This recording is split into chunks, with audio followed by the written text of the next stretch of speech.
Welcome to session 3. Woo ah! Enjoying the class so far? I know I am. I'm actually having a blast. I really like teaching new classes, especially content that I'm really passionate about. It's just so much more fun, and you're a good group. I mean, honestly, I'm not just saying that. You guys have been a great group. I mean, I've been getting a lot of good questions, and it's really been helping me kind of shape where I want to go with this. And some of the stuff last week, playing around with this DSL and doing the infix stuff, it's like it's cool. Figuring out how the language can do also new things for us. Um, so what I wanted to do to start with is go over a couple more things. First of all, start with 29 or sorry, 29, which is the one that I did after class last week and then sent out. I don't know if anybody looked at it yet, but I just want to go over it real quick just to kind of show you what that is, and then do a couple little tweaks from there that are going to lead you toward where the next homework is. How'd the homework go for everybody? Okay. Yeah. That's true. It's tonight. Yeah. Okay. So, yeah. Some people have not turned it in yet. But anyway, good luck. Yeah, I did change it so that next week's homework is due Monday at 11:59. I meant to do that to start with because I hate having that. Every once in a while people are like, should I go to class or should I try to finish this? And, I don't like that tension. So anyway, sure.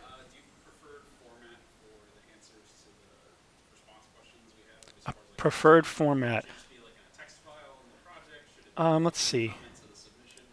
What was what was that called?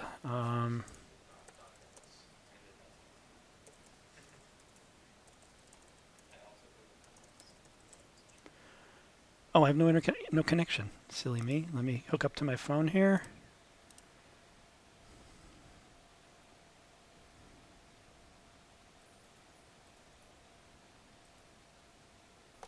Come on.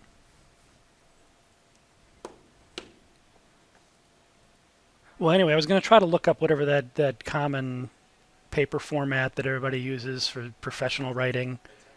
Not LaTeX. It was like it's a structure that people use, and I'm just blanking on it. But hmm, I think the difference is the out directory is if you run it using the little triangle. So like over here, if I run it in the IDE, it's not actually using Gradle to do the build. It's using some internal plugins. Huh. I thought that was the one that made the out. Maybe it's the other way around. Oh, actually, which triangle? We're using this triangle up here? Okay, this one actually uses Gradle. What I was thinking is this guy over here. If you run with this guy, it doesn't actually use the Gradle build. Okay, this one should have the build directory. I think, yeah, I think this one does the out directory. That's both of them. Yeah, any type of build outputs. Yeah. Unfortunately, I've got to clear up my instructions a little bit because I always get a couple people, not in this class, I haven't had the issue, but I always get a couple people in the Android class who delete the app directory. When I say delete build and app/build, they delete the build directory and the app directory. And so I sent them a note saying, please submit again. And fortunately, we catch it on the first assignment because if it's on if other assignments and they didn't have it checked in, ooh, that would hurt. So why is this not?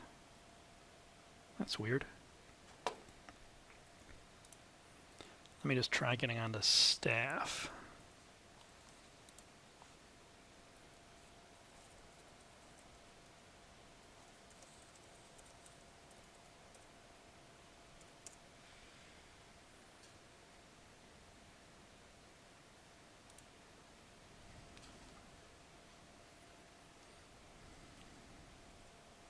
I don't know why it wouldn't take my phone's hotspot, but that's okay. There it is. It's like MPL or something like that, or MLA. I think it's MLA. Yeah, MLA. So I want it all in MLA. See, now that the joke's gone. It just took way too long to get there. That was just worthless. Um, my daughter was asking me about this, and I'm like, what the hell is this? But apparently it's some style guide that a lot of people use for here's exactly how you structure your papers. And it's like, no. Anyway, that was a long way to go for a complete non-laugh. But anyway, So what we're going to do next? That was a joke? That was a joke. All right, Yeah. I don't care. As long as we answer the question. Well, as long as you answer the question, just bullets, small paragraphs, whatever. Then it makes more sense. We all Now, when I say bullets, I don't mean shoot at me. I mean, bullet points. I guess that's right. My question was, do you want just the text file in the project directory, or do you want it in the comments of the solution? Whichever one you want to do. Okay. It's a little Now, don't care. it's a little easier for me if you just do it in that little comment section. But before you do that, type it in a different editor first, because Blackboard will do evil things. Yeah, I submitted it as a separate .docx. Is that? that's fine. Yeah, that's fine. I mean, I'm not worried about how you're doing it so much. There aren't as many questions on the second assignment, but I want you to think about, basically it's comparing what you did in these two assignments versus each other and versus the little blob of code up at the top. So trying to come up with pros and cons for any of the approaches, things like that. Whether it's for maintenance, whether it's for the users, things like that. And we were supposed to ignore all the child builders. Yes. Ignore all the child builder. Well, no, the progressive interface question, I wanted you to do that because we talked about that, but the child builder I didn't talk about. Today I'm going to kind of talk about child builders. I'm not quite sure I want to call them child builders when I do it this way. I prefer calling them nested builders, but I think it's really the same type of concept, and we'll see how that works. Anyway. That's okay. No, questions are good. I mean, at any point, feel free to stop me and say, "What is that?" Or what does that mean? Let's start with 2.9, just to kind of go over where it was. This one, well, let me go back to 2.8, so the one that we actually ended the class with. So when we ended the class with, kind of looked like this, where we did these state machines, set the state, and then we had this states.notpower.create. Or is that the one that I did? Which one did I do? Oh, okay. This was the one we did in class. Yeah. Okay. And so we had the events and things like that, and someone was suggesting, can we combine the state with that enum, so we don't have to have a separate state enumeration and a separate state instance class. And so what I did here was use sealed classes in Kotlin, and this is actually kind of a cool concept. With a sealed class, you can only have implementations of it within the same file, or if you have inner classes, they can only be inside that inner class. And so this lets you have a very restricted class hierarchy. And that restricted class hierarchy you can actually use inside when statements. You can use it as an exhaustive enum. And each of those class instances can have new type of data in them. So where you have like an enum in Java, anytime you have an enum class, you can put fields in it. That's perfectly fine. But all the instances of that enumeration have that same data. But what's kind of cool in here is if I wanted to, I could say something like sealed class stuff. And then underneath that, I could have class foo stuff. And maybe he has a var name. And I've got this podium ain't big enough. And let's say equals null. And then maybe we'll do a fee, which has a var age, which is an int. Something like that. And then I'll just put it in here temporarily. I could do something like val f equals foo. Well, that was really interesting. And I could say when, let's actually change his type to be stuff. And I can say when f is foo,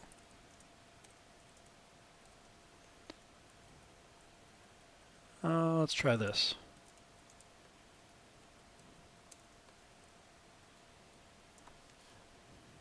So notice right here he says the when expression must be exhaustive, and you probably can't read the microscopic text up there, but it says add necessary is fee branch. So it's actually knowing that there's only a certain limited set of subclasses there. If I hadn't made it a sealed class, this would tell me you have to put an else to be exhaustive. So what this allows me to then do is I can have it is foo and is fee, and each of these can return something different. So when I say is foo, he does a smart cast of f to foo. So I can just say f.name.length, or yeah, length is good. And he does a smart cast of fee down here, so I can say f.age.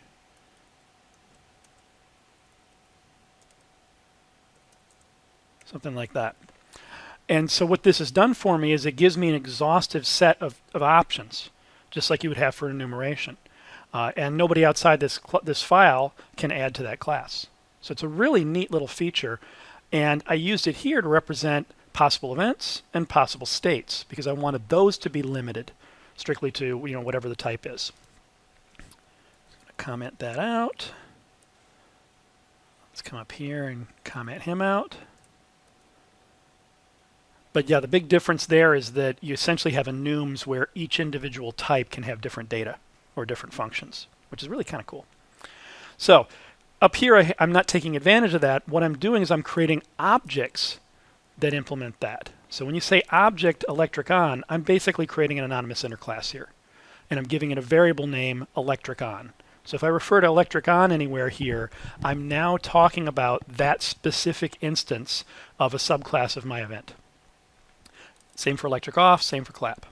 And then here, powered is an anonymous instance of my state, as is lights on and that powered. So these have created some state objects for us.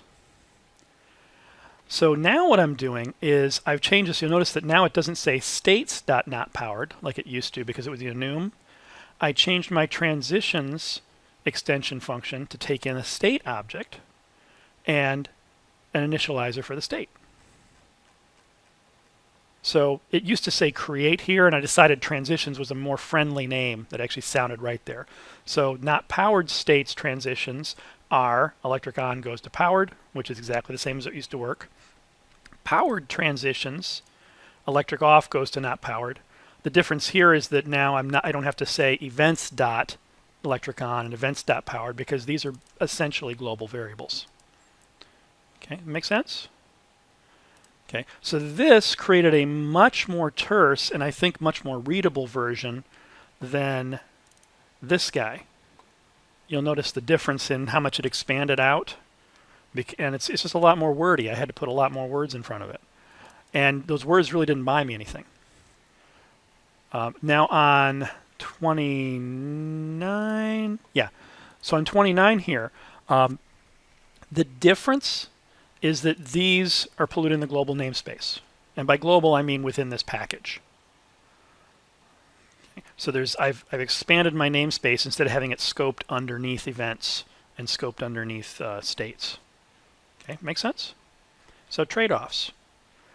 But personally, I like the way this one looks. I think it turned out really nice. I was trying to, for the assignment, come up with a way to have you do some kind of a infix notation like this. But I wanted you to restrict which functions are available at certain scopes. And because of that, I would have had to expose more functions than I wanted to if we were going to try to do this approach. And I said, no, I don't want you to do that. So the assignment's actually going to be a little simpler looking than this. You don't quite get the coolness factor. Okay, so that's what this guy did. Any questions on him?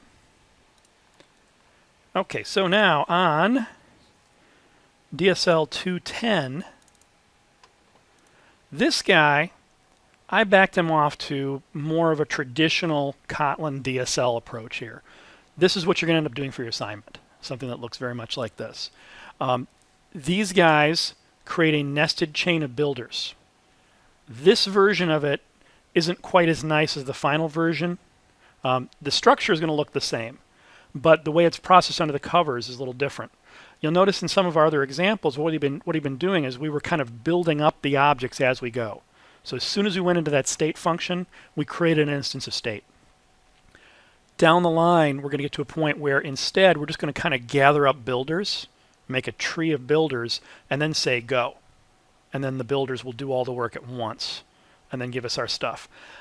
Which way you choose depends. Sometimes you don't have a choice.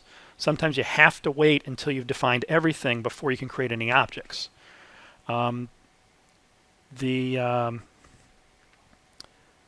Java AWT doesn't require that, but some GUI platforms, they require you to pass in other components to them, so you have to kind of create them all at once.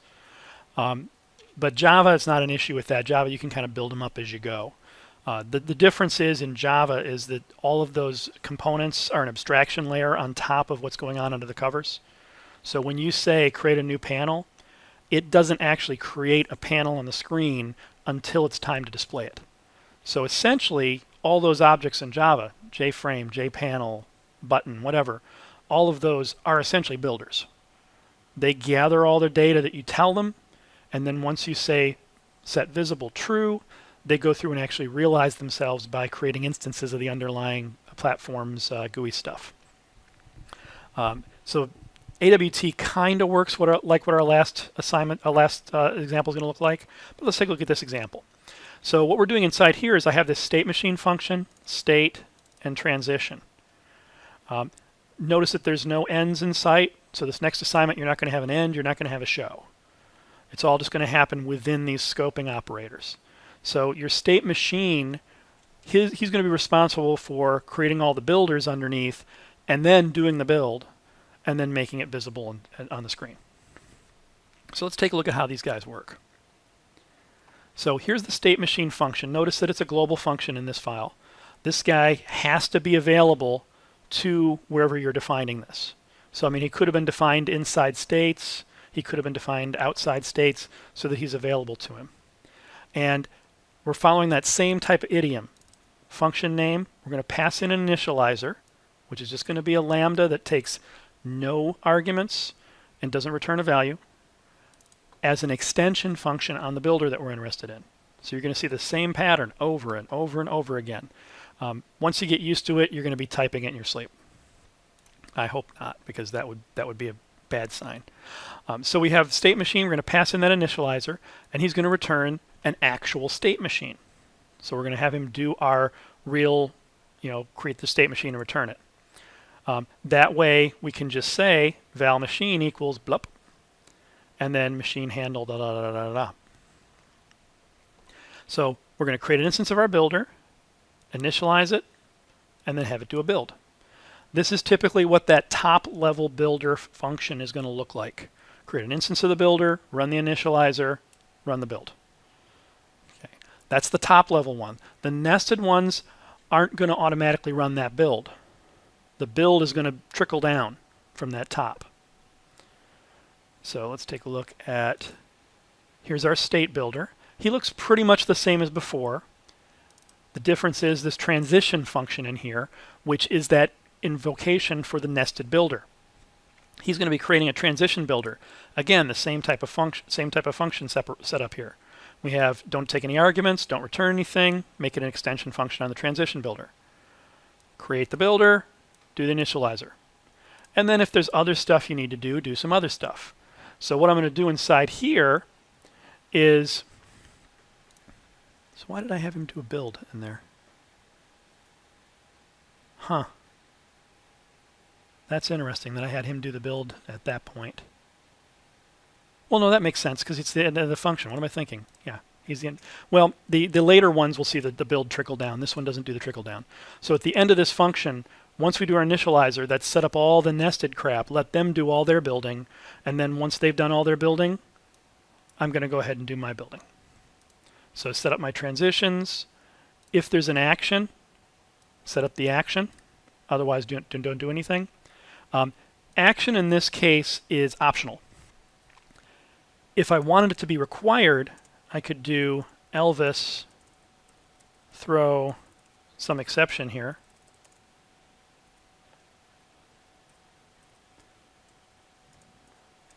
Did not define action. Something like that. So what this let does is that the let says if the thing before the let is non-null, execute the body of the let. Otherwise, continue with the expression. Elvis here is saying do this other thing, which is throwing that exception. So that's how you could make this thing validate. And we'll see some examples of this a little later on. Oh, there's one like right below this. Right down here. State ID was not assigned. Okay, question so far? So for our state builder, when it's time for him to build, he's going to say, let me see if somebody assigned a state ID. If not, tell him, nope, you didn't. If so, create a state object for it, put all the transitions inside it, and return that state. Our transition builder, gathering up some data here, and when we build, wait a second. Oh, so he gets initialized up here. So we're going to gather up all our data. When we build, we're going to say, was there an event ID set? Boom. Was there a state ID set? Boom. If both of those pass, we're going to do this transition stuff here. Okay. And I'm going to try to keep as consistent as I can on doing idioms this way. So you'll see the same way of doing it over and over. There's a billion ways to do things in any language, but in Kotlin there's a bunch of different ways to structure this. The thing I really like about let is that it's thread safe. So what'll happen is when you call that let, it evaluates the event ID, and event ID you'll see over here, he's a mutable field. So a different thread could be modifying it at the same time we're checking. So if I had a check that said if event ID is not equal null, then do this stuff, by the time I get inside that loop, he could have been set to null in a different thread. There is some talk in the Kotlin community about having some way of flagging these things as don't worry about thread safety, because sometimes Kotlin will yell at you if you do that if and then the stuff inside, because it'll say, hey, another thread could have done this, and you'll be like, I'm only using one thread. So there's some talk about possibly being able to flag things to say this is only meant for one thread. But I don't know where that's going to go. Okay, so this guy here is just going to package up his result as a thread stuff, or transition stuff, which is his just temporary result that he's just going to pass back up to the state, so the state can create all the transition objects. Our state machine builder, same type of thing. Once we're building a state machine, we can call state, passing in that same lambda, no arguments, no return type, as an extension function on state builder. Create the builder, initialize it, build. Make sense? So let's run this guy, make sure he works. This was in 2.10.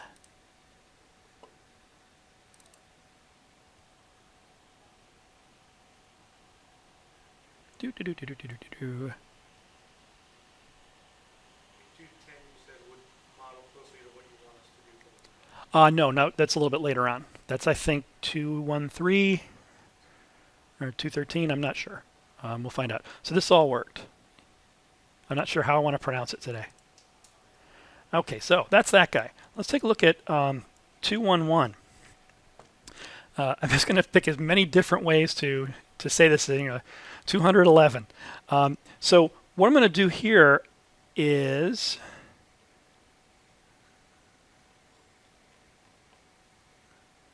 this seriously going to... Oh, that's what I wanted to do. So if we take a look inside here, I've added in this start state equals states.powered inside a transition. That's valid because I'm scoped within that state machine up here, right? That state machine builder. So up here, this state machine builder has a start state. So I'm perfectly valid to say this inside a programming construct. That's not really what I want it to do. So what we want to do is add some type of scoping to this so that we get around this problem. And we actually have it flagged at compile time. And what we're going to do is use an annotation they have called DSL marker. And what DSL marker lets you do is flag any classes that you're using as builders to say, once I'm active, restrict all activity to just within me. And then the compiler will check that for you. So if we come into 2.12, this is where I want to fix it. You'll notice that I have that same line in there, and it's still okay. What I can do is, when I come down where the builders are, I'm going to say at DSL marker, oops, annotation class, let's call it builder thing. And I don't know why they're using like a little, it almost looks like a Windows symbol over there. But you first of all define an annotation using DSL marker. So this is going to be my DSL marker annotation. And then inside here, I can say at builder thing on each of my builder classes.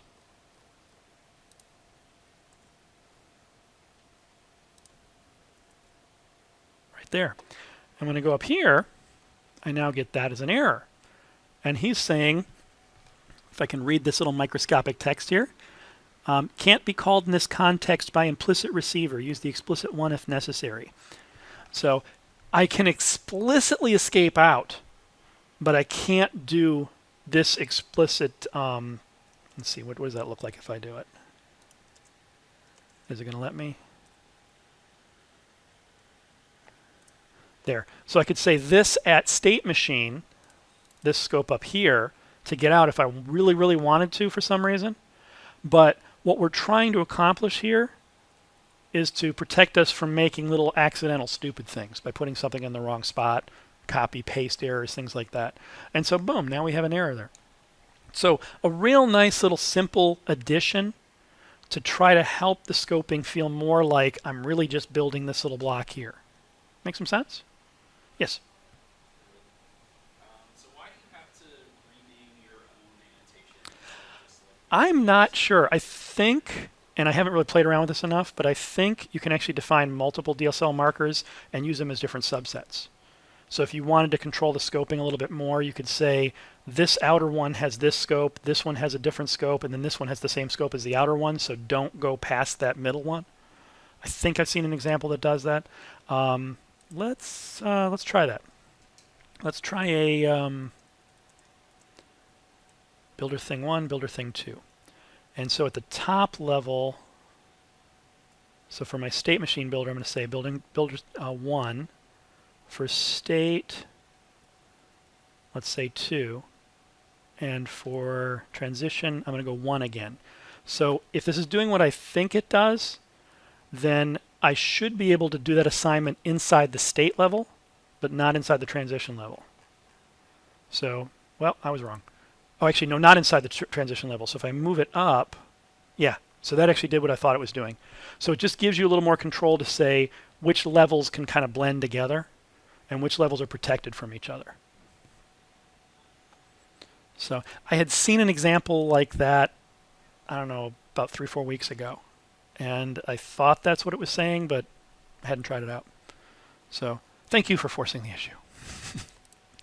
Okay, other questions on that? Yes? So if you don't define a DSL marker, then your scope grows with each call until you come all like that. It's almost like a recursive scope where you continually tag on until you close the braces. Exactly. It's just like any type of nested curly braces you have in any language. So you can, in nested scopes, you can shadow variables. So if it were possible for me to actually have a nested state machine inside here, then his variables would be taken into account there, unless I escaped back out to this guy. And to escape out to this guy, I can throw, let's see if I can remember how this looks. You can throw a label on a block like that. So just whatever you want at sign. And then when you want to escape it, you could say XX at, well, that didn't do what I wanted it to do.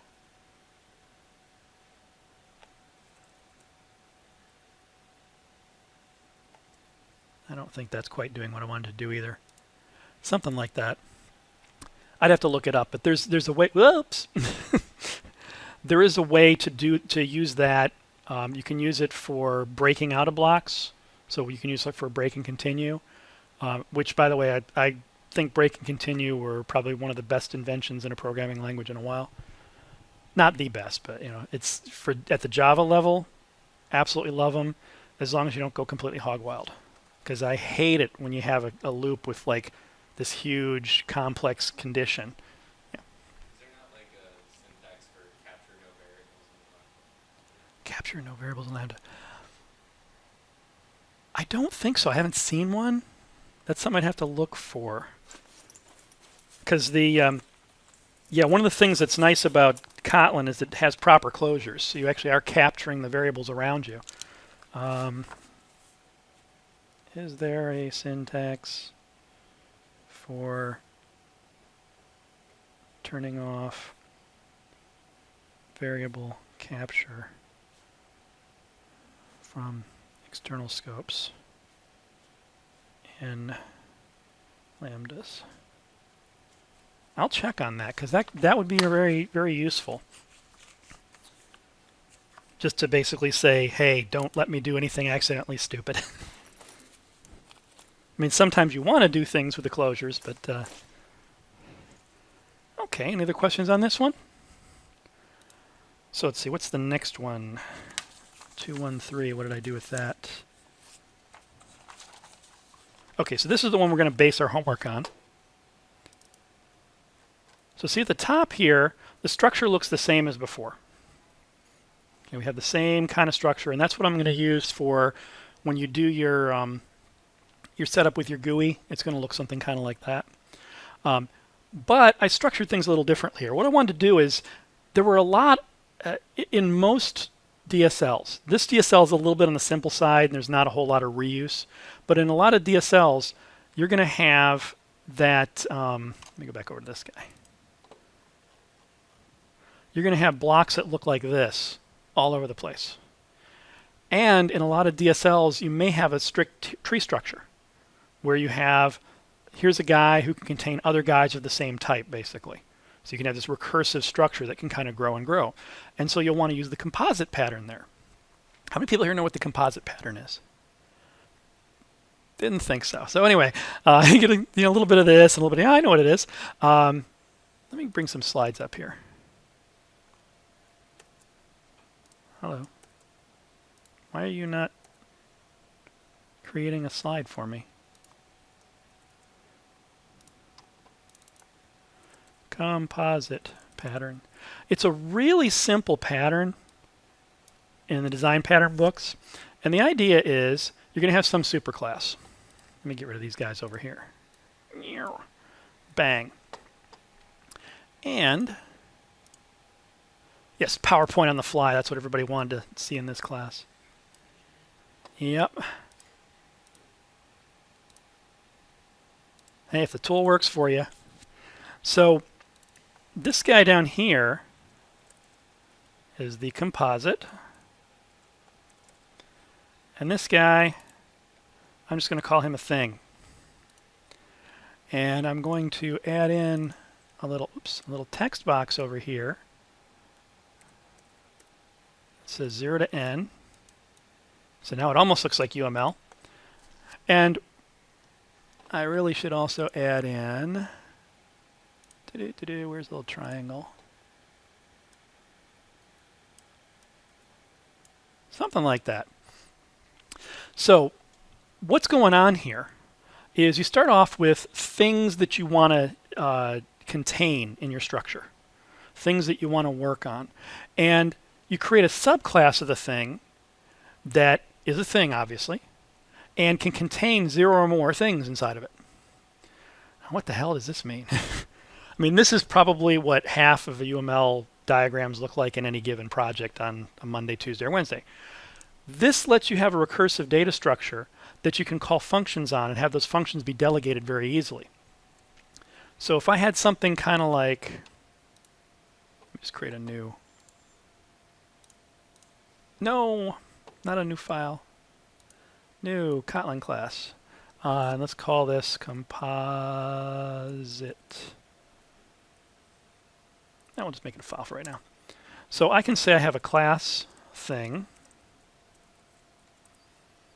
Why don't we actually be a little more realistic with this? Let's say class, I don't know, what's a good thing for this? Employee. And then what we're going to do is we're going to have a class composite employee. Yeah, that's not really what I wanted to do. Departments. And then we can have a composite department.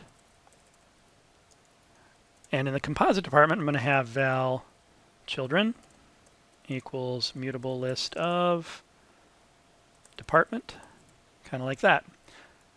And then this guy is going to be a department. And what does he not like about that? This guy's not open.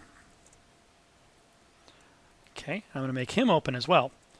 So now what I can do is in my company, I can define a bunch of different classes to represent different departments. So I could have, let's say, class AOS is a composite department. I'm going to play fast and loose with APL definitions here. Let's give a department a name. Val name, string, and then we'll say here name string, name, and we'll come over here and say AOS. Now normally I'd use instances for these, but I'm going to use different classes just to kind of, have different types of things happening. And let's have a reporting function.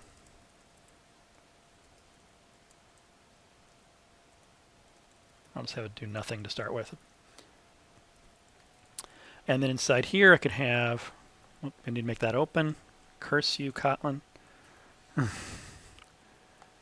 don't say that too often, but man, that decision to make everything final drives me bats. So his report down here is going to say println AOS rocks. And then let's have a QAI.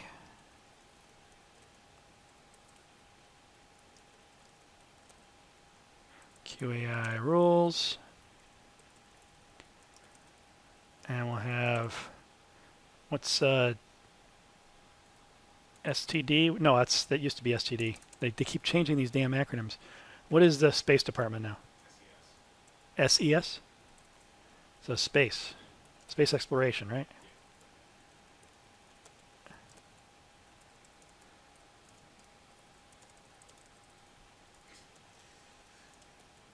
And then let's have a ABC department.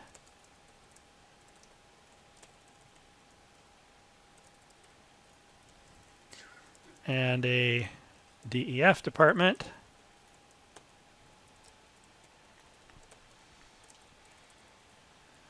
Okay, and so let's have a main method. And what we're going to do inside here is create our company. I should have had APL at the top of this.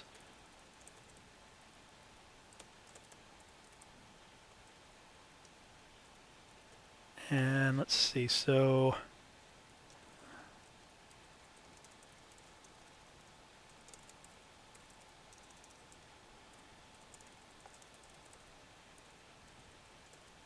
something like that.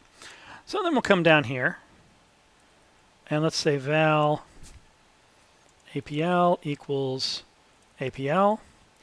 And we need some way to associate these. We've got this children guy here. I can explicitly just say apl.children.add something to add them in, or I could have an add method for it. I've got it exposed, so I might as well just use it. So I can say apl.children.add AOS. Oh. Actually, let's just do it this way. And I can say add AOS. And then inside there, children.add. I didn't have anybody who's just a department. These guys should just be department. Oops. And then QAI. And so underneath AOS, I can say children.add QAI.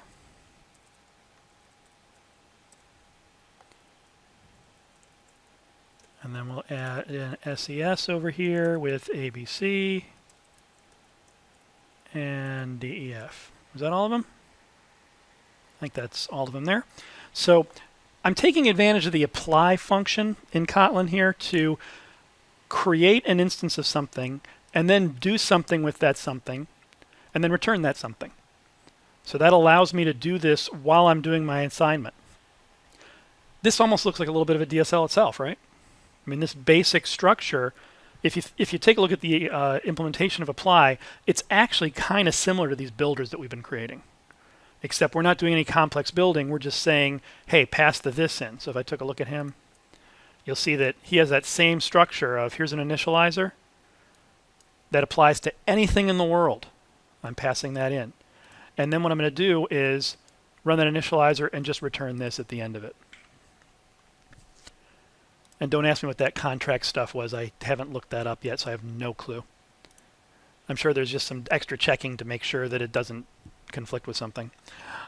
Okay, so now we've set up APL here. Let's have APL generate a report. Now, if I do this right now, what's it going to do?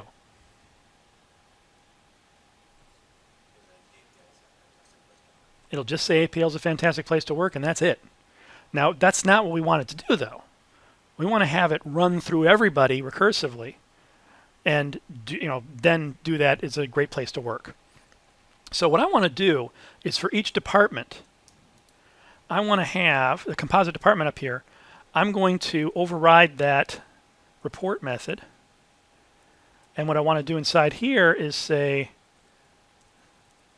children for each, oh, come on, report. Something like that. Actually, let me make sure I do this right. What was the difference between those two? If I didn't have the it, what would happen? Report would call itself. So I would have recursed off into the sunset. And that was rather unfortunate. This is something you got to be really careful with some of those standard functions in Kotlin. Some of them have this available inside, in which case just calling report would have been perfectly fine. Some of them have it, in which case if you don't say it dot, it scopes out. So I'm going to say it dot report. So that should walk through all my children and report them. What's going to happen now? I'll only get the leaf reports. Why? I'm not reporting myself inside composite department. Now this is a bit of a pickle. What do we have to do to make this work?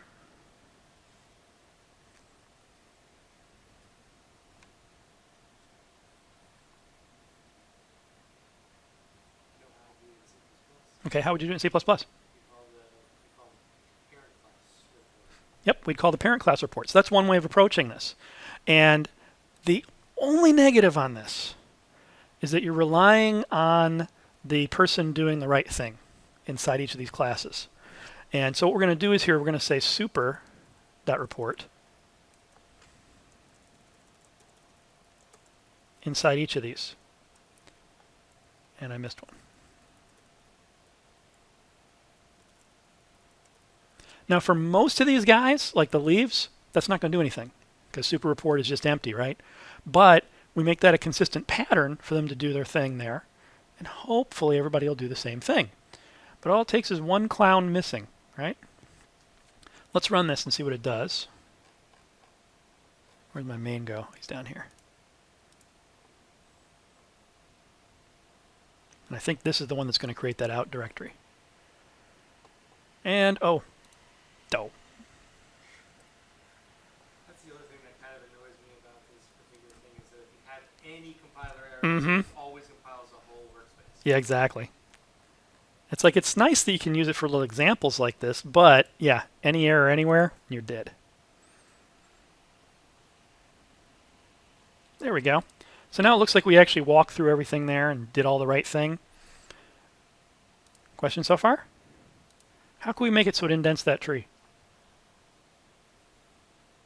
So that everything appears indented based on the depth.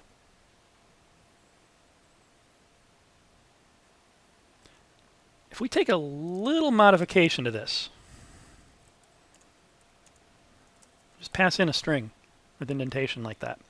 And then at each level we go down, we're going to say indent plus a tab or plus a couple spaces.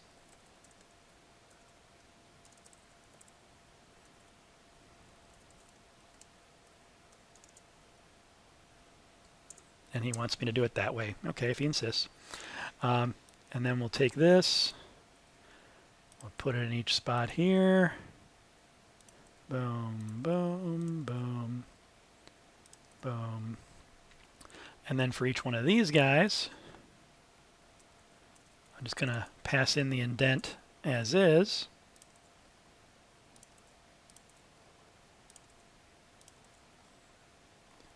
And then for each one of these guys,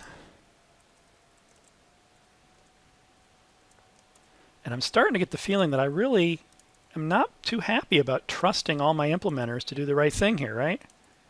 Because there's more and more that they have to do at each spot here. Let's try running this and see what it does. There we go. Ta-da! It's nice when things work out like that. How can we fix this? How can we get this so that we don't have each of these implementers having to do all this work, dealing with the indentation properly, dealing with calling the superclass? Because it's easy for them to forget, right? Could we, those being mutations, could we in theory use a static variable that gets modified in the We could. I mean, for the indentation, we could use a static variable and have it be modified by the composite to just indent and dedent as appropriate. So basically what would happen is in this report method, right before it, we'd say indent equals indent plus some spaces, and after indent equals indent substring 2, something like that. So that's one thing we could do, and that would help eliminate some of the issue. But it's still pretty easy for somebody to forget to put this there, right? As well as forgetting to call their super report. This, by the way, is a traditional composite for what we're doing here, because usually what you want to try to do is run an action against everything in this tree. And so by using that common children thing, it takes care of things for you. And you'll probably start thinking here, a common children thing we're going to do on all our subtypes. That's that build function, right? So this builder tree that we're doing right now is a perfect fit for the composite. So we don't want to have the guys call the superclass. We want to be okay if they forget to do that. So, yep. probably make it a report all function department. So we use different function names. So what we can do is the actual walking can be done with a different function from the actual reporting. So if we take our actual reporting and have it be do report.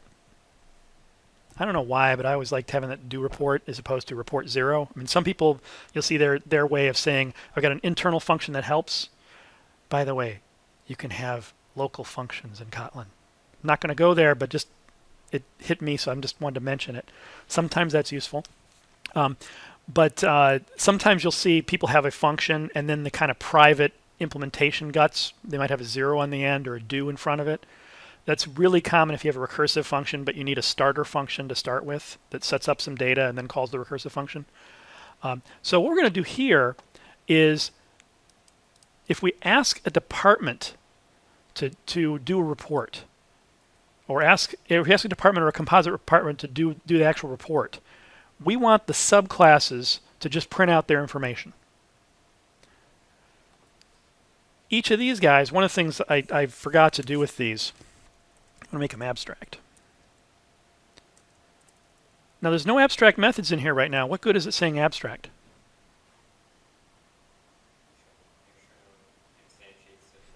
I'm sure no one can directly instantiate it.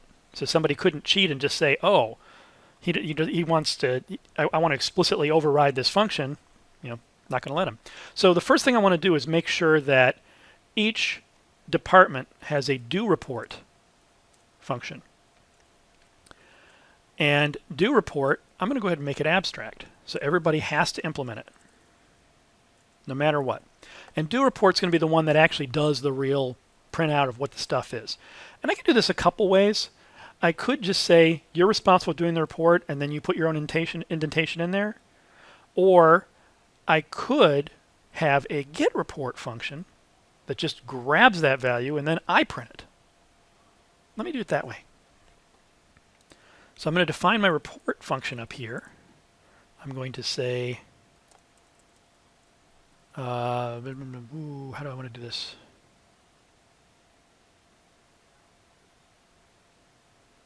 I'm I'm trying to think of a way that I can define this so somebody else can't override it, but the composite. I can make it protected, but then it's in the same hierarchy.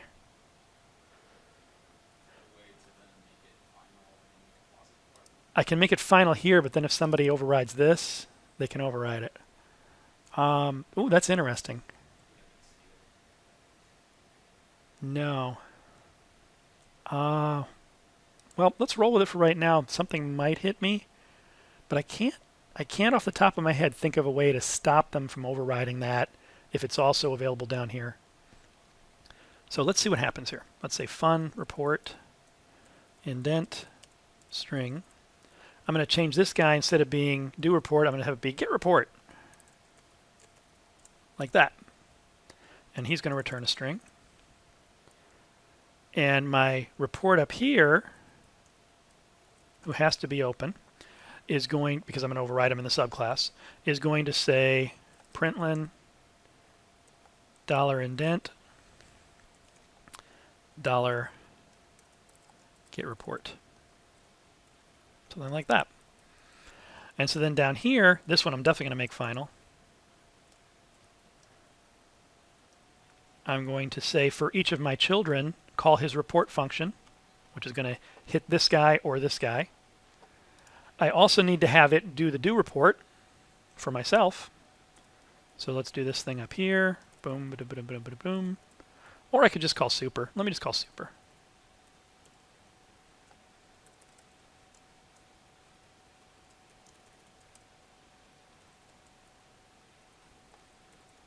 Something like that. So I print myself, then print all my children. So now we got to deal with all these guys down here. He's going to have a get report.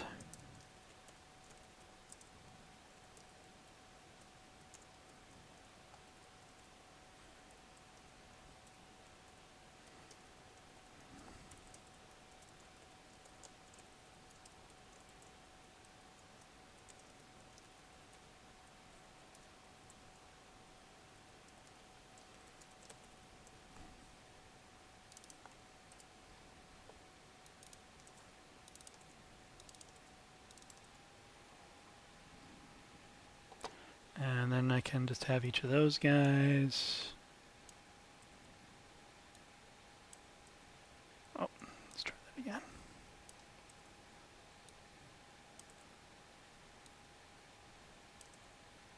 Ah, damn it. Seriously? I thought I got those parens.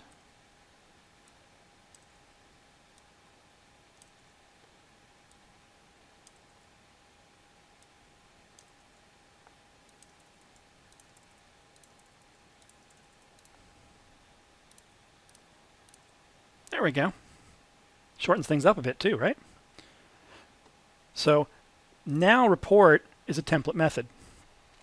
What this does is I have a little algorithm I'm running, print my report out, then ask each of my children to report themselves. And the report method up here calls getReport, which is a hook. This is a method that subclasses have to implement to provide their implementation detail at that point in the algorithm. Make sense? You could also, alternatively, with the template method, pass in the actual implementation that you want there. Okay, so let's see. We have our structure here. This is much simpler looking. They can't go wrong. Unfortunately, these guys can override report, and I'm going to have to give some thought to that to see if there's any way around that. And nothing's striking me right now, but maybe there's a trick. I'll have to do some research. I'm hoping there's a trick in Kotlin that just says only let my subclass deal with this. Kind of. Actually, you know what I could do? Yes, actually, this I think will work. If I put this in a different file. Oh, that'd be module though.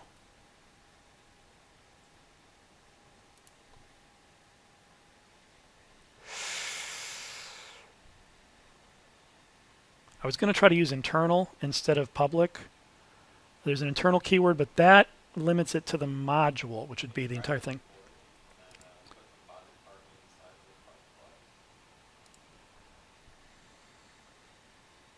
Ah, I think that'll do it.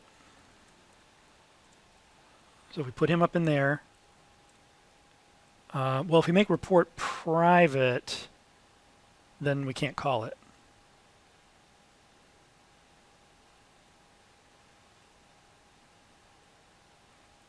I'll have to play with it. I think what I could do,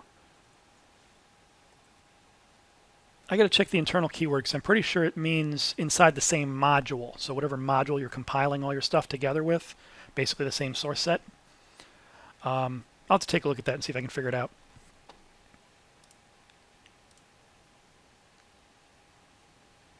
There we go. So we got all that going. Much nicer now, right? So we applied a couple different patterns here between composite and template method to try to get us this effect here. Does composite make sense? So just nested structures makes a big old hierarchical tree, and then you can call functions again at the top, and it just kind of trickles down automatically. So that's what we're going to do with this version, and what I want you to do with your assignment. So if we take a look at 213 down here, the structure at the top looks the same. I have my DSL marker, but notice I've started at the top here with a builder class. I'm going to have everybody extend this common class. So he's going to be my base, the thing. I only have to mark him with the builder marker, and everybody else inherits it. So I don't have to go and mark every single person if they extend from him. So my composite builder has that children list, and I'll talk about doing it in a minute here. We're going to use that children list to walk through and do the builds a little bit later. So my state builder, what I'm doing here is I wanted to try to eliminate some of the commonality from all of these little builder functions that we had. Same type of builder signature, but what I'm going to do is just call a common function called doInit, passing in an instance of the builder I'm creating and the init method. My implementation for that was up here in the composite builder. And what I'm using that for is to say, take in that builder object, take in the initializer. I want to return some object, the builder. But what I'm going to do is call also against that builder, which just lets me execute some stuff using it as the parameter, and then returns the builder. So that'll be the result. So basically, take the builder, apply the initializer, and add it to my list of children. And then return it. So when I call doInit, it does that for me. It creates that builder, does my initializer, sticks it in the children, and then, boom, that's my transition. Make some sense? This one sometimes takes a little bit of staring at to get the hang of. But basically what we're doing here is this is the code, these two lines inside here, that I would have had inside this transition object with a return builder at the end of it. So instead of doing that, I just made a common generic function to do all that for me. So now I can do that same type of thing in any one of my build methods for the children. So state is going to do the same type of thing. It's going to create an instance of the state builder, run init against it, add it to that children list, and then return the state builder. Questions so far? Does apply and also do the same thing as this? Exactly. So apply and also, same type of thing, but the parameter the way the parameter is used is different. So with apply, he's an extension method that passes it in as a receiver to that block. So if we take a look at him, he says, oh, here he is. Apply is an extension method on any old object in the universe. I'm going to take a block that is an extension method on that same object. That means that when we call block, it's actually passing in that value as this. And then at the end of this, I just return this. With also, he is going to, oh, I'm looking at apply. I'm like, that's the same thing. Thanks for straightening me out. I'm like, I'm looking at that. I'm like, that's the same code. Why is this? It's not different. So see here that the T comes in here. It doesn't have this as an extension method. It just says take T as an argument, which becomes it, or you can rename it if you want to. And then I'm just going to call block passing this in and then return the this. So the reason that they have these differences is that if you start nesting these blocks, sometimes it's easier to keep track of this versus it versus a named parameter. Especially if you have nested blocks, it's a really good idea to rename those its. So I mean, I could come in here and just say builder. Like that, and then put that in place of those its. Which is really useful for nested blocks. So in general, if you have nested blocks, prefer the it functions. Okay, questions?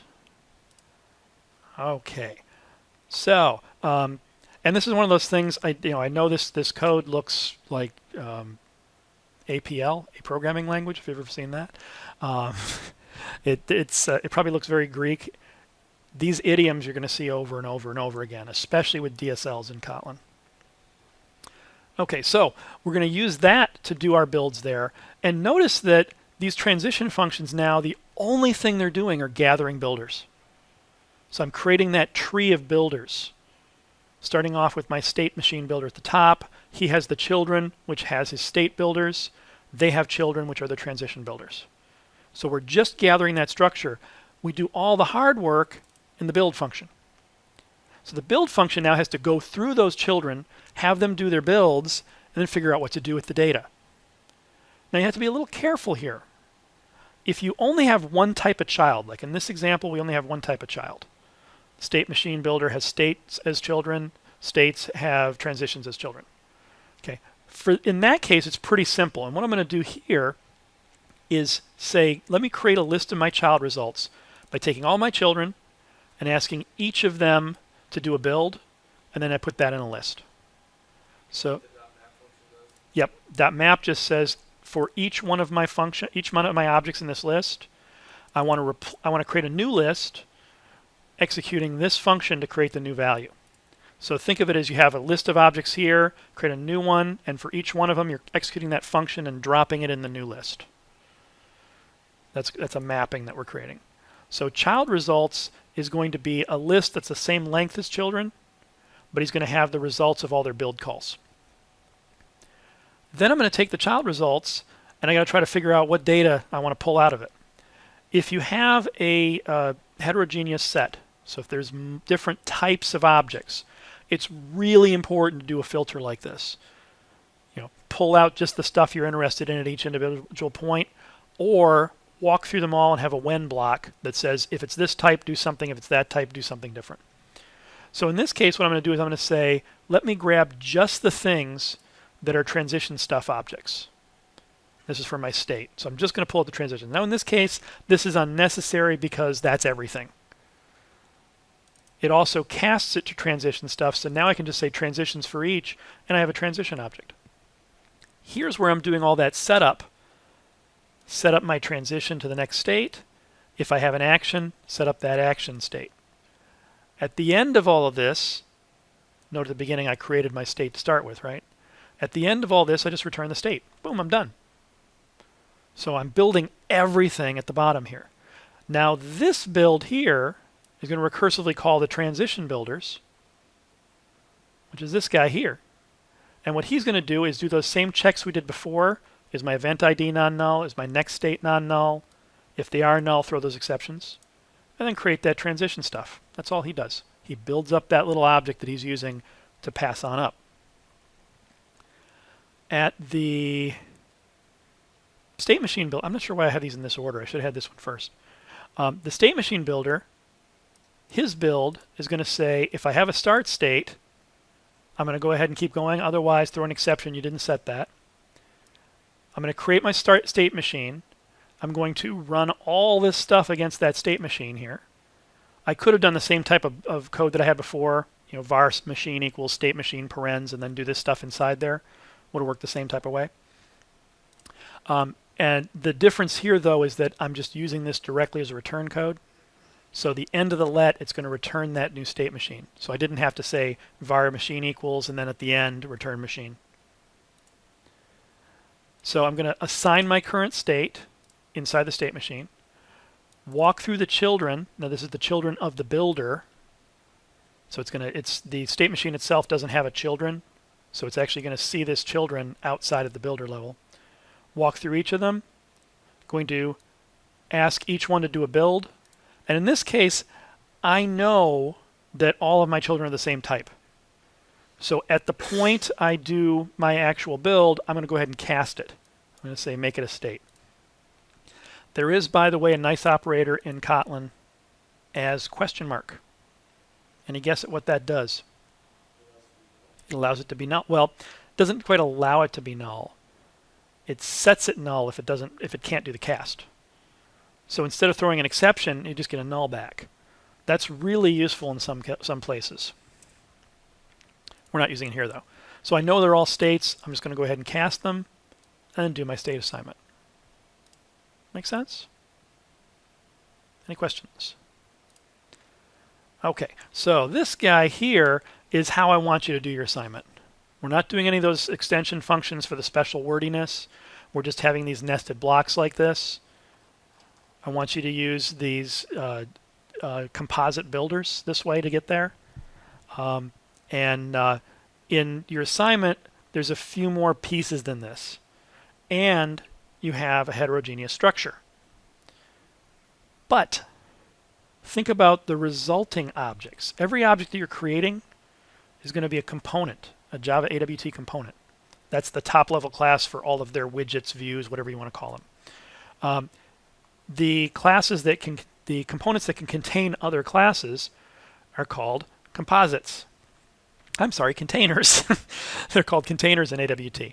And so container and component, that's that same composite relationship that we were seeing, where a container can contain other components, which could, of course, be other containers, right? So you kind of nest them. You won't need a stack for this implementation because you're building up pieces and then percolating them up at the end with the builder. Make sense? You won't need an end call. You won't need a show call. The stuff that you were doing in the show is just going to happen right at the end of your I almost said state machine, right at the end of your frame call. Okay, make some sense? Okay, so that said, did I have the, yes, I did have the assignment here. So here's what the assignment looks like. I had the same blob of code at the top here to say, here's all the stuff you're going to need to do behind the scenes. But the DSL you're going to use is going to look like that. So he's fairly readable. I wanted to try to do it so that you could say direction north contains button. But what that means is that you'd have to have contains and button both available in the same scope. And I didn't want to do that. I wanted to make sure that inside the border layout you can only say north, south, east, west, center. You can't say anything else. And then inside the north, south, east, west, center, you can have exactly one component. Okay, and that's probably the slightly trickiest part of this, getting your class structure set up here. You know, if you want to inherit things. Getting a good class structure here, think about having a common class for things that are going to be border layouts and things that are non-border layouts, because they both have different methods that can be called inside of them. The border layouts you can only call north, south, east, west, center. The non-border layouts you can call all of the other components. Then once you're inside one of those north, south, east, west, center, you're going to have a builder to represent that who can take any of those non-guys, but only once. Okay, so that's really the challenge part of it, is getting the right structure there. There's a couple ways you can implement it. You could, the first time I implemented this one, you could do a, I'm trying to decide if I want to say this. The first time I did it, I set it up so that the north-south, the direction builder was just a normal composite builder. So it basically would allow you to have any of those other guys inside of him except for north, south, east, west, center. And then at the end of that block, I checked to make sure that you only actually had one. But it's much nicer if you can set it up so that you actually can physically only type in one. If you try to do two, it'll stop you. So I prefer the latter approach. Okay, any questions?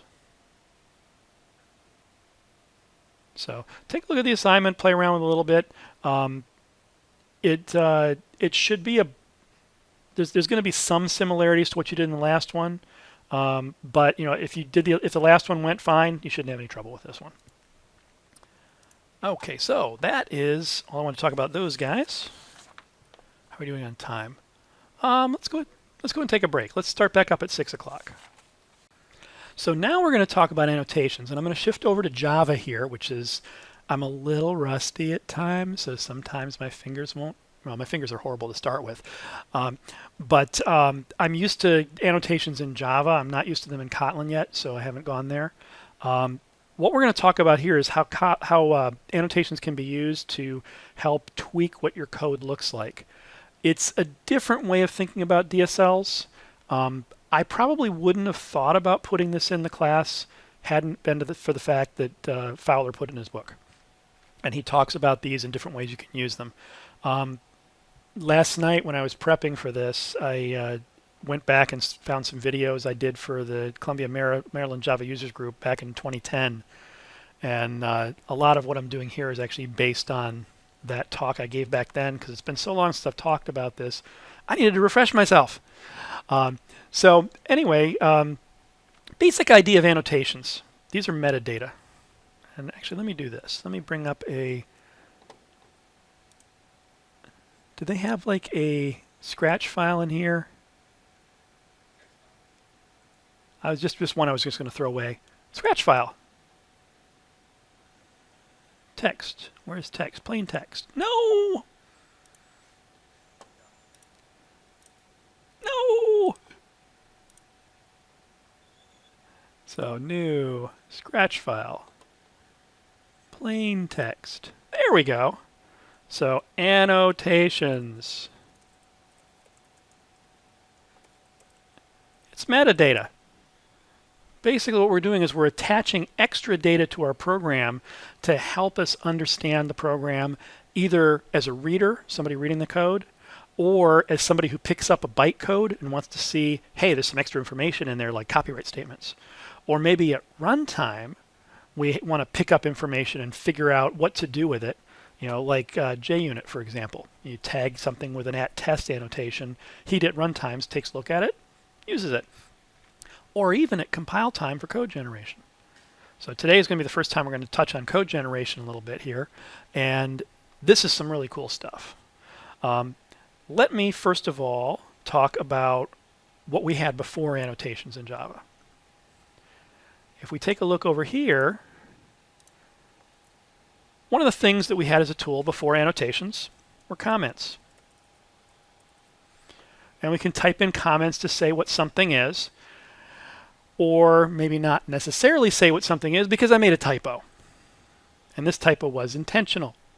That's not exactly what I intended the typo to look like, but that should be observer. I was trying to type a B, but it came out an H. And what I'm trying to do is add a little information for the reader of this class to be able to understand what I was thinking when I wrote it. When I talk about design patterns, I like to think about it as the mindset of the developer. And what we're doing here is trying to put our reader into that mindset as much as possible. So if I say, I'm an observer for something else. Now this class obviously isn't, but let's just pretend for a moment that it was. I'm an observer for something else. I'm trying to indicate that. Well, I can typo all I want, right? And on top of that, nobody reads comments, right? So people try to come up with other ways to give some type of information that can be programmatically checked. And one of the ways that they did was something called a tag interface or a marker interface. So if I said interface observer, I am an observer. I can then, hello, I am, why is he not giving that to me? Oh, this is Java. See, I told you.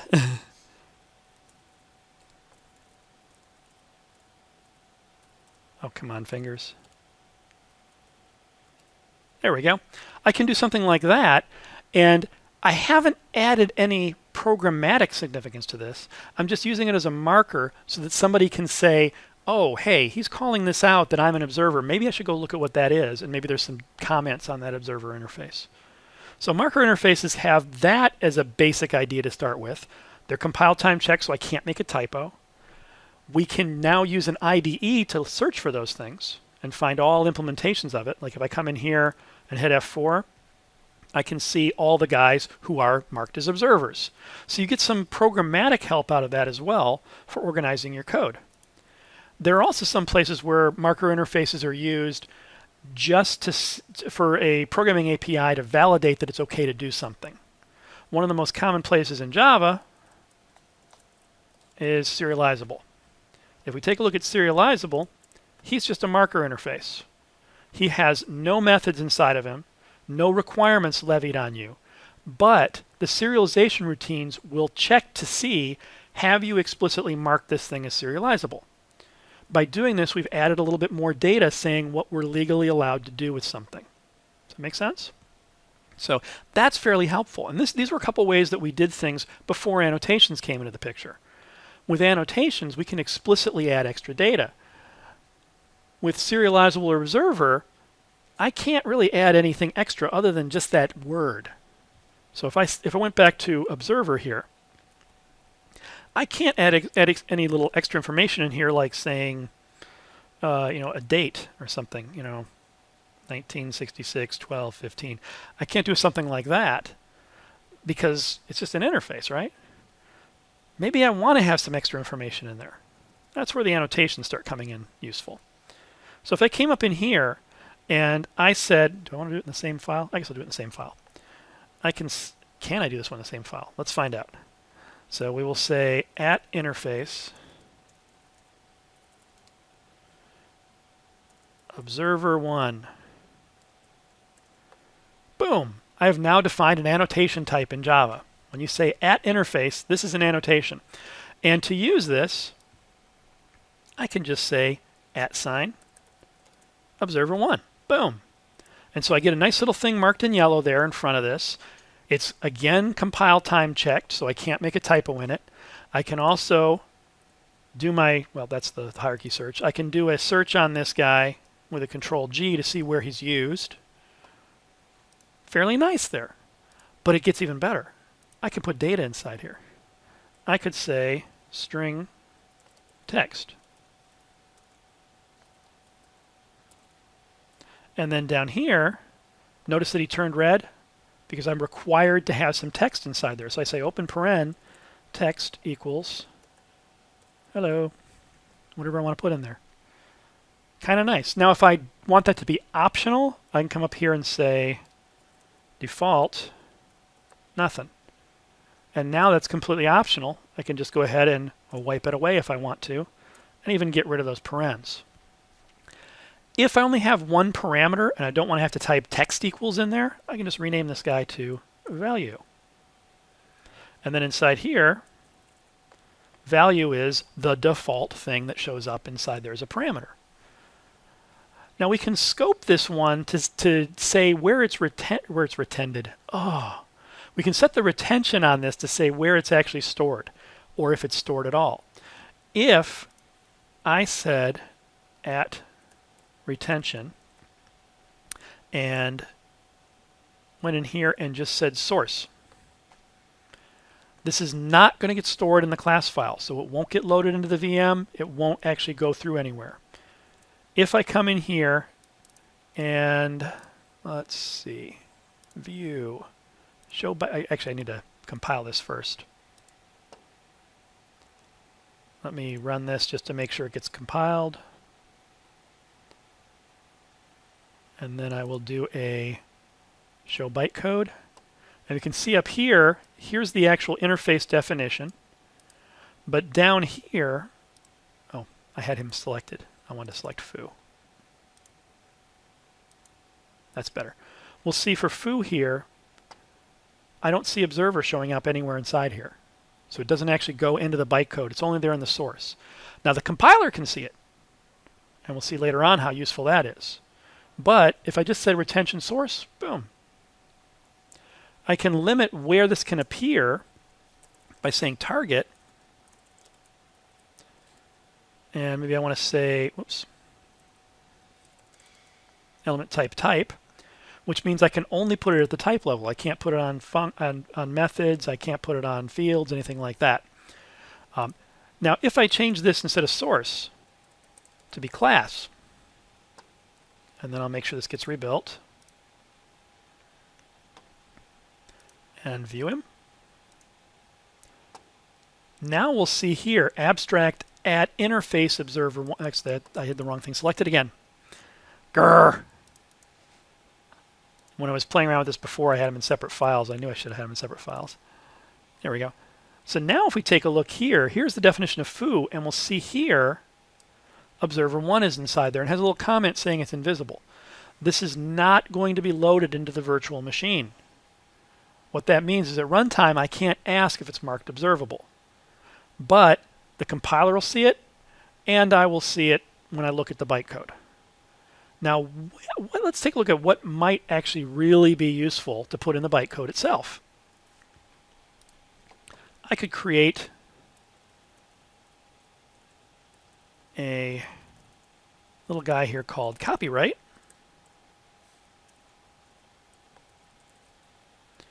And then have a value there and maybe a string. Actually, I'll make the begin int year. Something like that. And I can add in a copyright, Scott Stanchfield, year equals 2018. Oh, if you have multiple, you have to actually say value equals. Let's change it to be text. Something like that. And so now if I build this guy, and then take a look at my source, my bytecode there. Whoops. I'll see that that copyright shows up in my bytecode. So this might be a way to add author information, company information, copyright information, metadata like that that might be useful to ship along with your product. You could also have some tools that could then go and look at the bytecode and pull these annotations out to get information about these things. Now that's not going to be loaded in the VM, so we couldn't actually do it at runtime, but we could have another tool that just inspects the bytecode and pulls information out of it. Make sense? Now we can also plug it in at runtime. So if I had a, oh, what's a good one here?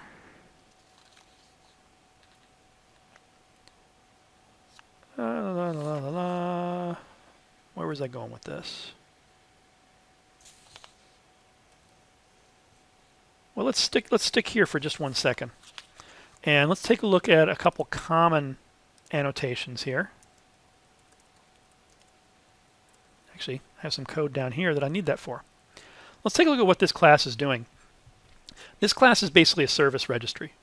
And what I'm going to do is I allow people to, well, I don't have any setter for it, but assuming I had a setter for it, you can plug in a service object for a certain class. So it's kind of like in Android. There's a service registry for certain types, for maybe for a location service or a buzzer service. You can ask the system registry for those services and access them. So it's basically storing it in a hash table. This guy here is keying them by class with an object on there. Now, because these can be any class in the world, I can't use any type of specific type there. I've got to use this wildcard to say it can be any class. And I've got to use object here because it can be an instance of any class.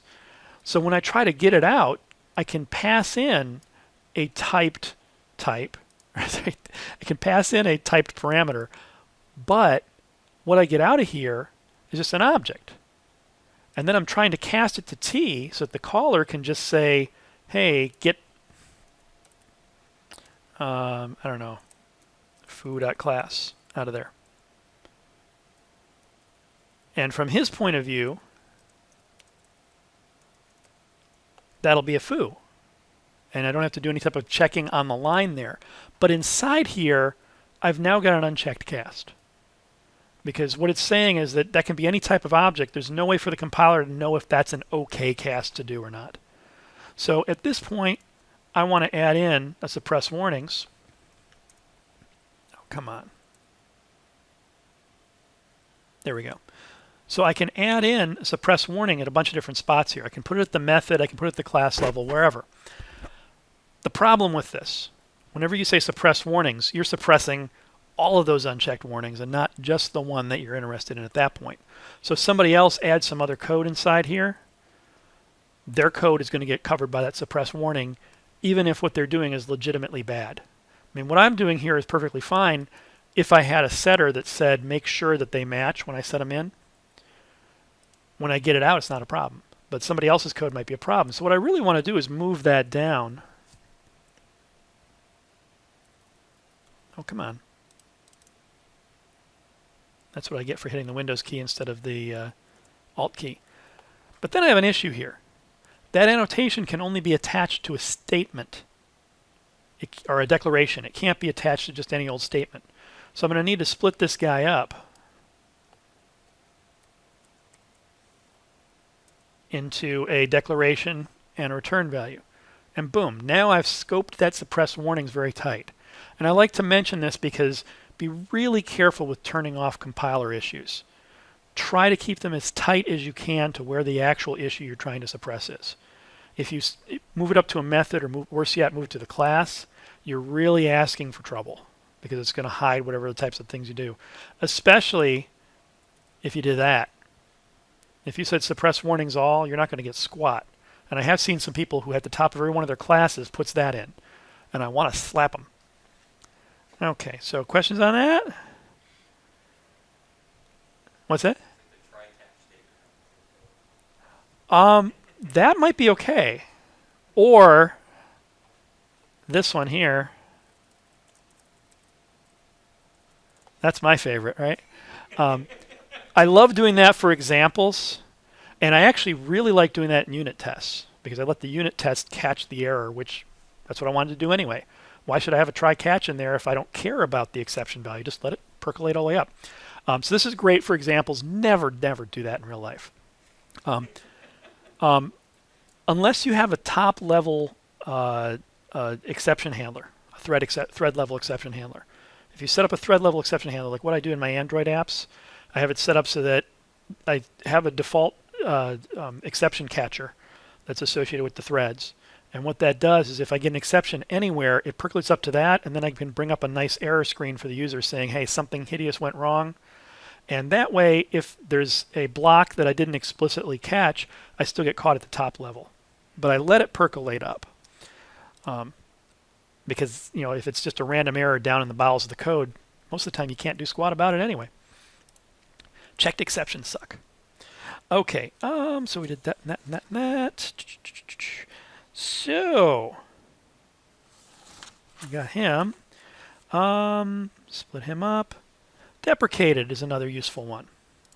I can come in here and let's say I had this foo method. I can come and say at deprecated. And Eclipse does something nice with this. If you had a deprecated annotation, it actually does a strikeout on this. So when you look at the text, you see, hey, I shouldn't be using that. IntelliJ, not so smart.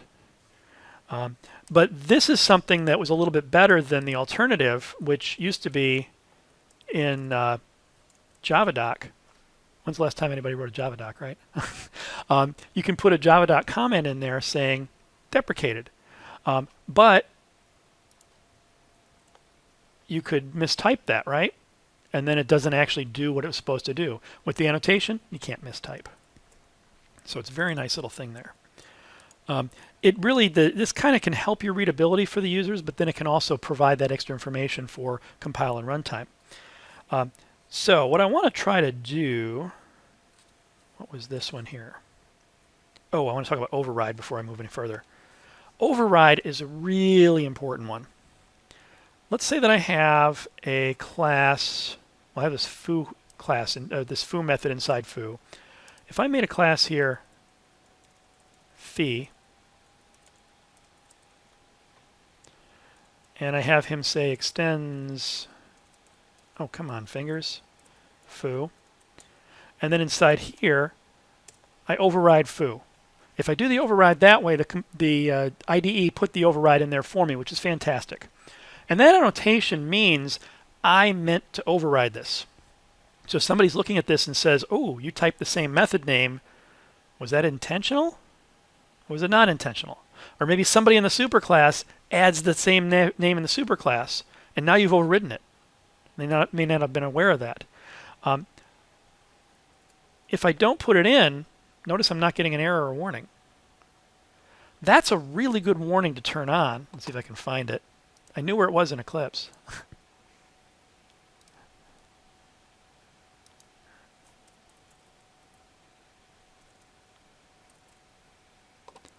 So let's see.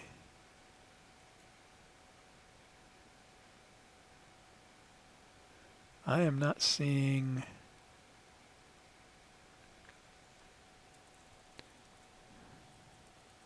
Let's see, warnings.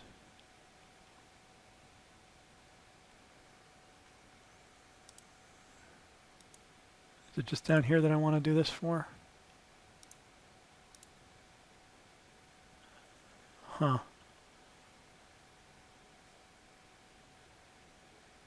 I'll have to go digging for it because I can't seem to find it.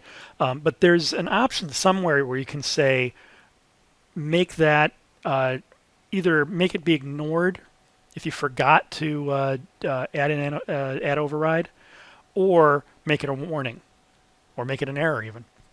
And what that lets you do is if I typed in foo and I wasn't thinking of overriding, the compiler will stop me and say, hey, did you mean to override that? You didn't mark it as override. So turning that option on, if I can find it, is a really good idea. It's mainly, it does two things for you. If you said @override and you didn't really override it, that one gets caught, which is good. So this is basically, hey, I meant to override. Hey, why does it give me an error? Oh, I made a typo. Or maybe I had the parameters wrong. That's very useful. But the missing override, they really should have that turned on by default because it's easy to accidentally override something and not realize you're doing it. Okay, so enough of that one. Now the last interesting one there, and again, IntelliJ doesn't do anything interesting for me on this, is one called generated. And Eclipse handles this really nicely.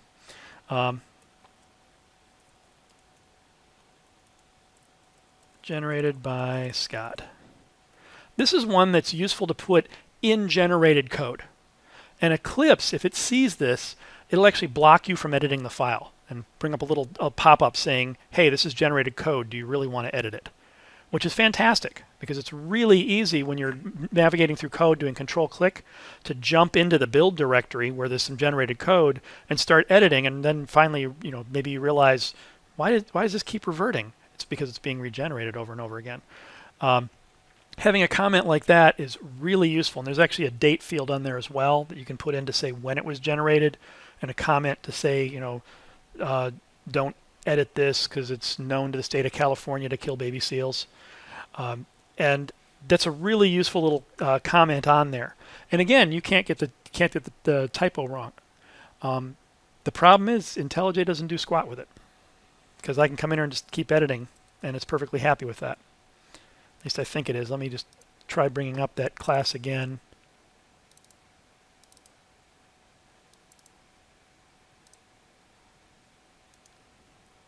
Wrong class. Yeah, it's not doing squat. But it should.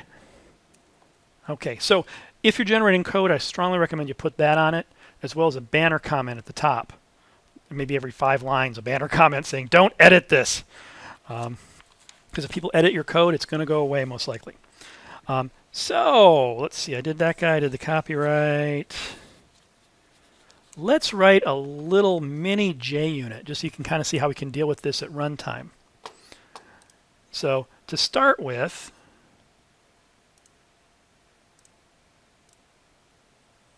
and I just killed that scratch file. Oh well, I wasn't really typing anything in there anyway. I was planning on kind of making notes as I went, and then I said screw it along the way somewhere. So we'll make a new Java class here. I'm going to have this guy be an annotation called test. And this guy, I want to make sure he stays around in the class so that I can read it at runtime. So I'm going to say retention runtime.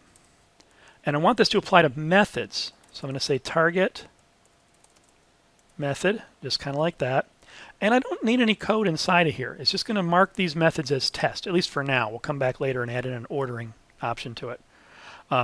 So what I want to do is be able to go into my foo class over here, and on each of these little methods down here, put at test.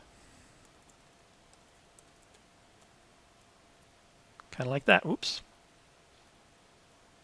Damn folding. There we go. So this little annotation here now, if I take a look at this code after I run it,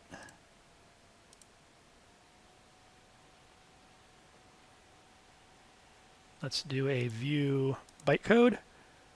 We'll see here that it has that annotation test. And note that it doesn't say invisible now.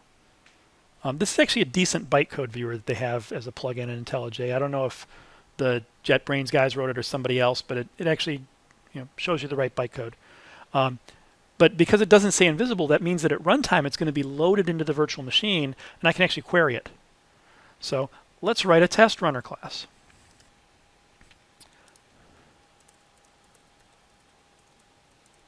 And in this guy, I'm going to have a main method there. And this guy, I'm going to pass in the name of the class I want to run the tests on. So we will say string class name equals args sub 0. I'm just going to assume it's there, not going to do any error checking. I am going to put a semicolon there, though. And what I want to do is load up that class and then walk through his methods, find any methods that are annotated with that annotation. So I can say in here, class.forName, class name, and I'm going to do one of these because I don't want to have error checking all over the place. I just want you to see the basic code here.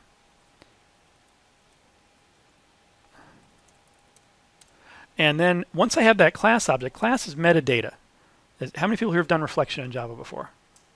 A little bit here and there? Okay, so you guys are fairly new to it. The idea of reflection is that I'm going to take a look at runtime at the types of things and the methods that are in there, the fields that are in there, and call things dynamically, which is kind of cool. So now I have this class. I'm going to walk through his methods and see what we got. So I'm going to say class.getMethods. I could say get declared method. Actually, get methods returns public ones. So I'll just go ahead and call get methods. So I'm going to take my methods and let's say for method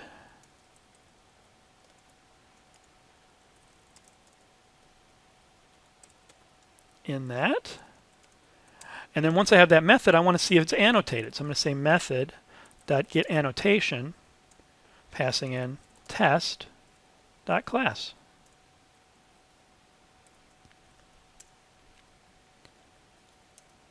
And then I'm going to say if test is not equal to null, then I'm going to run that test. So I'm going to say method.invoke, and I need to pass in the object that I want to run it against. So I need to actually create an object. So I'm going to come up here and create an instance of that object. Class name.newInstance. Hello. Oh no, class.newInstance. And I can just pass in that object. Boom. Neat, huh? Kind of gross, but neat. And then I'm going to run this guy. The first run is going to die. I'm just doing this to set up a configuration up here. And then I'm going to say edit my configurations, and I'm going to pass in, what did I call this one? com.javadude sample. com.javadude.sample.foo. And let's try running that now. Boom! We got our test methods run, and only the test methods ran. Pretty nifty. So this is a way we can help control our programs by adding in annotations, just extra metadata. It's another way to run certain things. And obviously, if you've run JUnit before, you've already done things like this. But this is what's going on behind the scenes. You'll notice they came up in kind of a random order. Not even the order they were declared in. The metadata in the class doesn't necessarily, I think it probably stores them in a hash table. The metadata in the class isn't necessarily in order of declaration or in lexical order. So we can change that by adding to our test int order And I'm going to have this guy have a default of 0. So we'll just, if you don't specify, it's going to always be sorted at 0. Otherwise, it'll show up there. So in our test runner, I'm going to need to have a nice little class here. So I'm going to have class test to run with a method and a int order. And we will create a constructor out of this guy.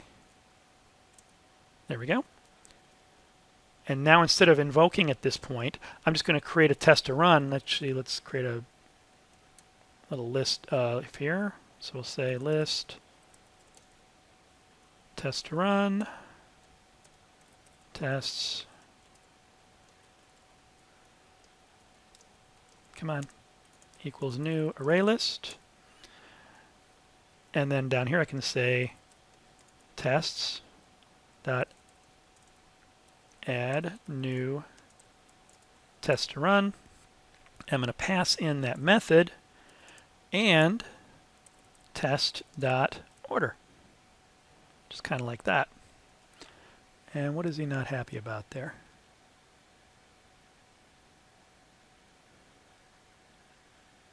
Cannot be referenced from a static context. Oh.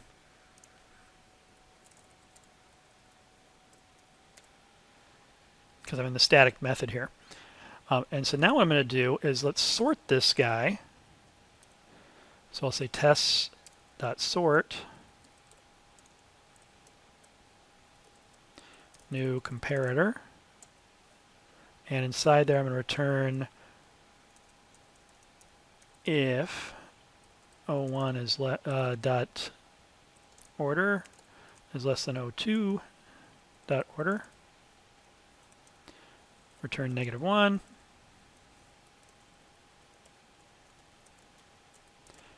If it's greater than, let's return 1. Otherwise, we'll return 0.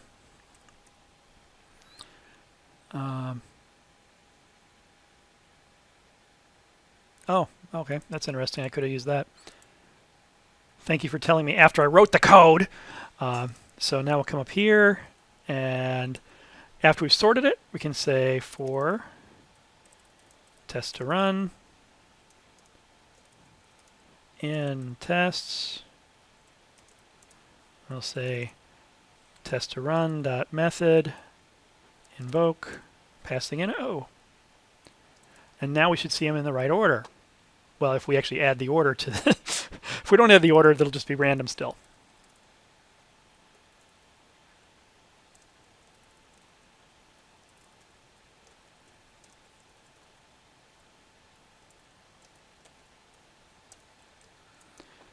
And now we'll run them. Boom, 1, 2, 3, 4. Yay! So you can do interesting little things like that. This gives us some interesting runtime control over objects that we're taking a look at. Okay. This is also used very heavily for dependency injection frameworks. Some dependency injection frameworks do code generation, but a lot of them, they do it all at runtime. So they just keep track of objects and they inject things as other things are being created. Okay, questions on that one? So now let's do a simple little GUI example, a very simple little GUI example, using these using annotations as well. So I'm going to say new Java class, I'll call it UI, and let me just make sure I know which way I want to go on this guy.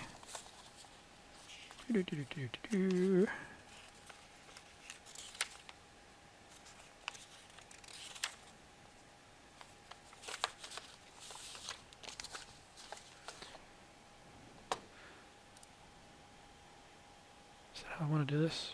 Yeah, that'll work. So if I start off with a private JButton add button and a JButton remove button, and I'll have a main method, and we'll have a constructor. And so inside here, I'm going to say this guy's going to be a frame. And then my constructor, I can say set layout. to a new flow layout. I can say add button equals new button.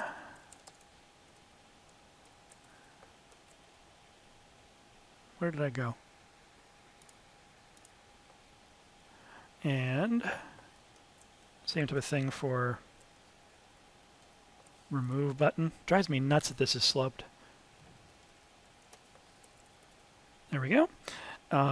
And let's make it display this guy. So set default close operation. Pack. And set visible to true. And then my main is just going to say new UE. I think that's all I wanted to do for right now. Let's go ahead and run that, just make sure that he comes up okay. Boom. Hold on. Oh, I didn't add him.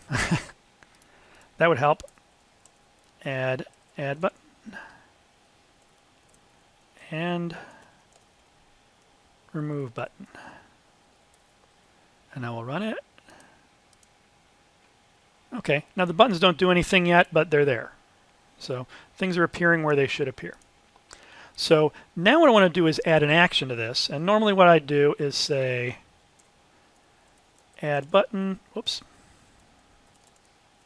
dot add action listener. And then inside here, maybe do a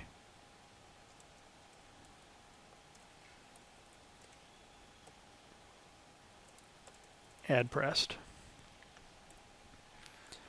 And then I can switch that into a lambda. That's so much nicer. And run this guy. Oops. Damn it.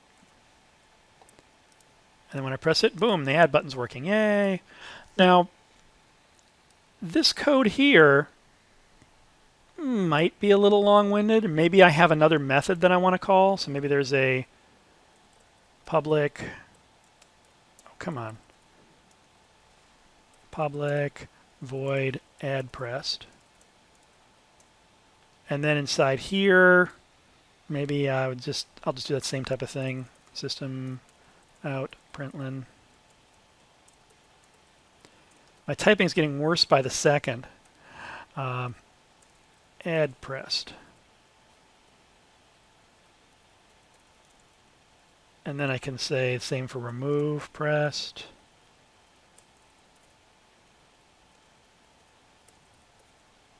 Something like that.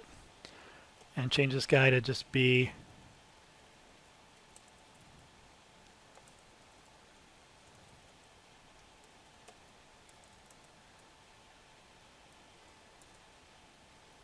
and actually I need to have action event on that.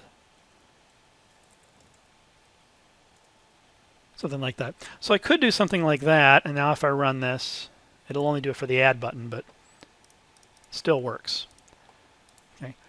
This hookup between the GUI and the methods, there's this extra piece of code we have to keep putting in there. Another thing we could do is maybe add an annotation to add press to say which field he acts as a listener on. And then have a runtime set up that actually does that glue for us. So it might simplify our job a little bit. So just only a little bit though. So if I created a new annotation in here, let's call it action. He's going to be an annotation class. And inside of him, I'm going to have a string field name. And I'm going to have him be retention runtime. And then do a target. He's only going to be valid on methods. And then back in my UE, I can do something like at action. Actually, let's make him just be value. Add button. And action. Remove button. And I'm going to get rid of that code right there. And what I want to do is set up a little helper class that's going to walk through this UI, and anytime it sees those action annotations, do the gluing for us. So I'm going to create a new Java class called UI Setup. And I'm going to have a public static setup passing in some object that I want to work on. Might help if I put a void in there. And then inside here I can say o.getClass.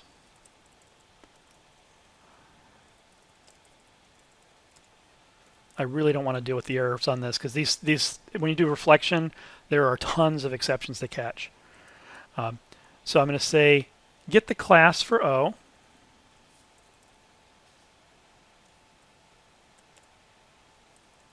I'll just say C. And once I have that class, I'm going to walk through all his methods again. So for method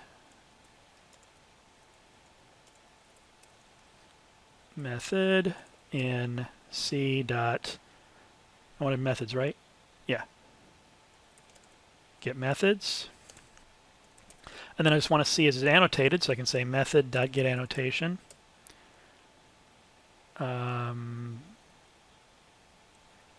Thank you. I had a complete brain fart there for a second. Get the action class. So I'm going to see if I can get that action annotation. If action is not null. Now what I want to do is look up the field that's associated with that. Now, fields, did I make those private? Yeah, I made those private. Normally you can't get to private fields. Reflection lets you take an end run around it by turning off the private flag, which is kind of little sketchy. But it's something that, hey, if you want to do this, you need to do it. So just keep that in mind. People can do end runs around your privates, and that just sounded wrong. But got to laugh at that one at least. So let's see. We got our action there. I'm going to say action dot value. That's going to be the field name. I can now say C dot. If I said C dot fields, get field, that's not going to work because it's only going to look for public fields. So I actually have to say C dot get declared field, which is kind of weird. Passing in the field name. Now, of course, I'm assuming that these all exist, but it's possible it's not going to exist. I just want to keep the basic logic here. I'm going to have to say field.setAccessible true to allow me to mess with it and get its value. Once I've done that, I can say field.get the value for that specific object. Now, the field is the metadata for the class. We need to know which instance we're getting the data for. Once we have that, field value. I'll just say button. Why not? I'm going to cast that to a JButton. This is all sorts of assumey here. You definitely want to have more error checking in this thing. And then I can say button.add action listener, new action listener. And I want to call that method. So I'm going to say method.invoke, passing in O. And because that method actually has the parameter, I'm going to pass in E as well. And then this guy,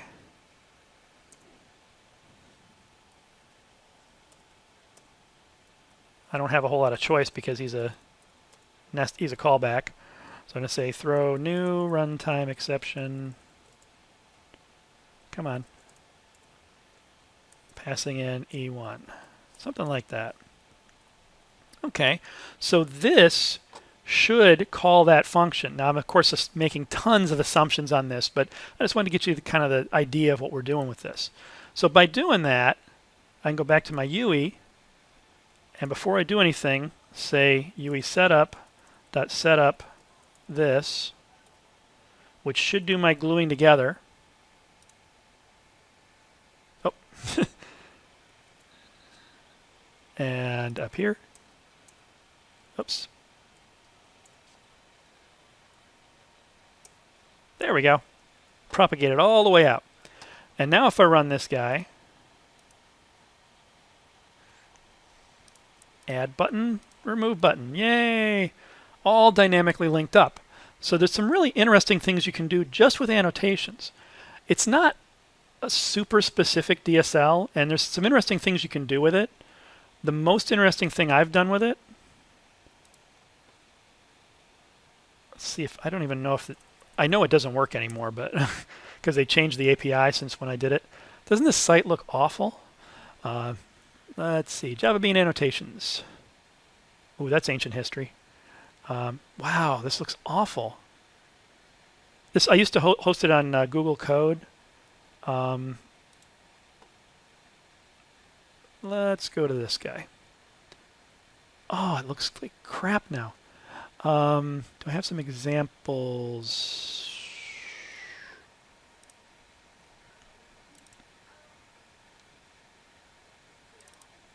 Let's see. This is the one where I was mentioning that template that I did.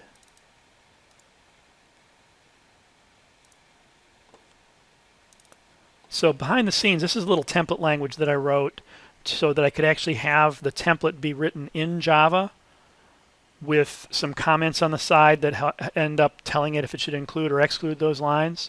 But then you'll notice that we have all these little $$ something $, which are the variable substitutions. But I set it up so that those are all actually valid Java names inside this and valid types. So there's things like these at the top, which are just dummy declarations, just so I can use those as actual types. This just felt like too much work for me, for somebody actually using a template. But it was an interesting thing to try out because this actually compiles. And that way I had a little bit better feel for if I had a typo in here, because there's a lot of stuff in this. And you know, my testing didn't have to be quite as exhaustive, but it still should have been a lot more exhaustive than it was. So let's see. Oh, I just wanted to look at the example on that guy. So coming back in here and there and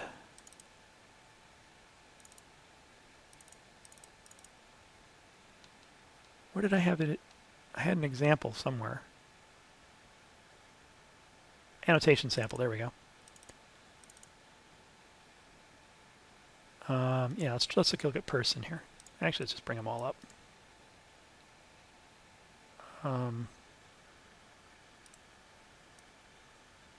Okay, wait a second. Where'd Sublime go? Is there like a limit to how many I can open at once? That's weird. Okay, so what I did is I wanted to define something in Java because creating properties with the getters and setters is tedious as all hell. And so what I did is I created this bean annotation where I have a list of properties in the properties. And what that does is that generates this person gen class.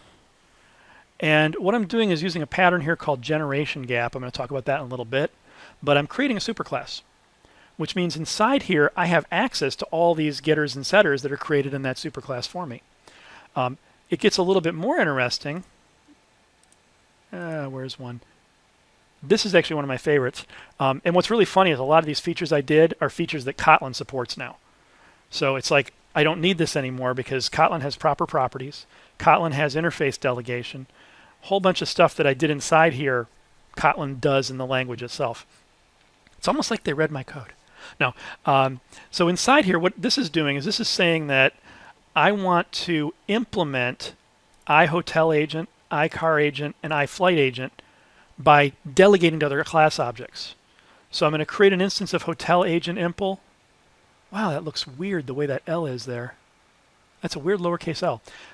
And I'm going to create a bunch of delegate methods for iHotel agent passing to this guy, and similar for these other guys here. So this was all done just using annotations and an annotation processor, which generates code. I started last night to try to bring this processor up to speed because it's using an old version of the APT, the annotation processor tool. But it was one of these rabbit holes that I was just going down for like an hour and a half, and I'm like, I'm not even close to scratching the surface because this is a big annotation processor. So I wrote a separate one instead. Let's take a look at it.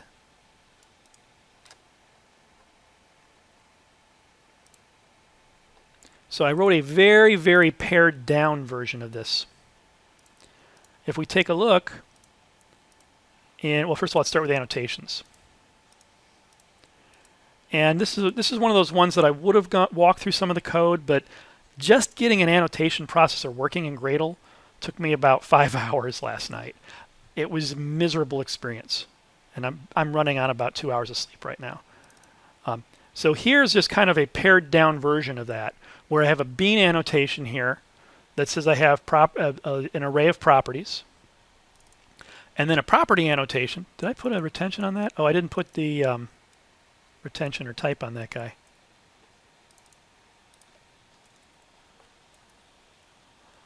So I want him only in the source. So he's not going to go through to the runtime.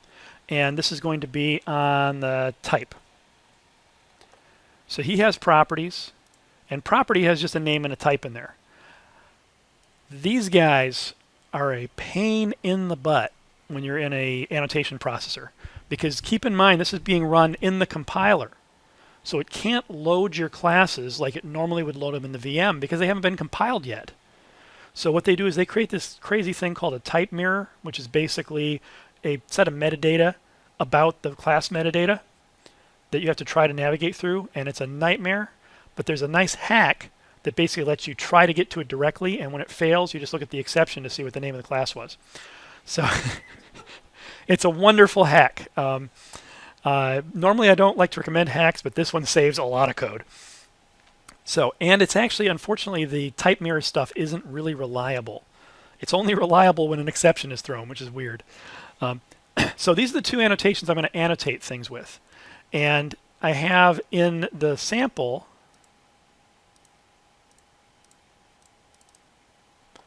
I must have deleted my sample. So we'll create a class here called person.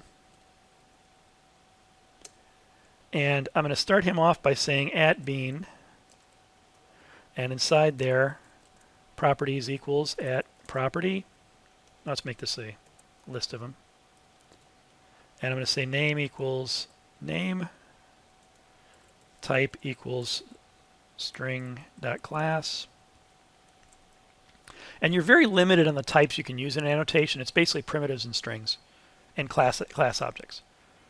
And I'll make this be age. And he's going to be an int type. Now the types that you reference can be anything you want. So I could say person.class there. But the actual types in the annotations themselves are very limited. Okay, so this should generate a person gen superclass for me in the same package. So I'm going to add in extends person gen. Ooh, actually it was already there from last night. So now inside this code, I can have a, let's just say public void foo, and I could say system.out.println get name. And look at that, get name is there. Woo, ah. So nifty little things like that. Saves a ton of code. Obviously, you don't need it in languages like Kotlin or C#, which have top-level properties. So let's take a look at the generator that actually makes this happen.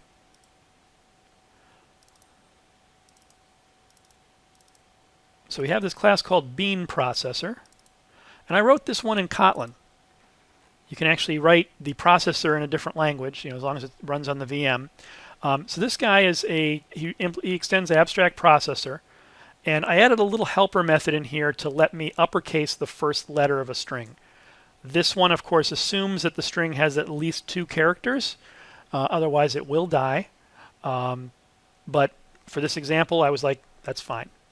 I then am going to have a couple generation methods. Actually, I only have one generation method here. Well, 2 generation methods. I have one method here that's going to generate some code, and he calls a nested one. So let's take a look at the nested one first. This guy says I have an array of properties. I'm adding an extension method on it called gen. He is going to walk through those properties. So I'm going to say take that array. For each one of them, run this lambda and join them together as a string. I'm joining them together as a string with 2 new lines in between them. And then here is the code that's actually going to be used to generate this. I'm using raw strings in, actually not raw strings, what do they call these? Maybe these are raw strings. I can't remember the name. No, that's Gradle. What's that? I think those are called They're called raw strings? I couldn't remember if it was raw strings or template strings. There's just too many languages floating around in my head. But this acts as a template where this little guy here is a delimiter saying strip off everything before it, including it. That's what trim margin does. The other stuff over here is actually going to be kept as is, doing various variable substitutions. So you'll see that I have something here that kind of looks like code that I'm going to generate, right? So I'm passing in the type name, the name of the actual property, and then creating getter and setter for it. I could do whatever I want in here. I could, set up bound properties so that it fires events when they change, whatever. This type name function, this is the one where I was saying that we're using a little hack. So I'm trying to say, give me the type name, and as soon as that fails, I'm going to just drop down to the exception and just convert the exception into the type mirror into a string, and boom, I have the name of it. It's a crazy little hack, but man, when I was looking around last night saying, how the hell do I deal with these type mirrors? Not pretty.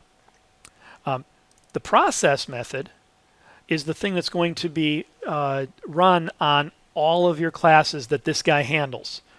This guy has a method called getSupportedAnnotationType, so the compiler is going to say, hey, processor, which annotations do you support so I know to call you to process them? And I say I handle bean and property. So anything that has bean and property gets passed to me.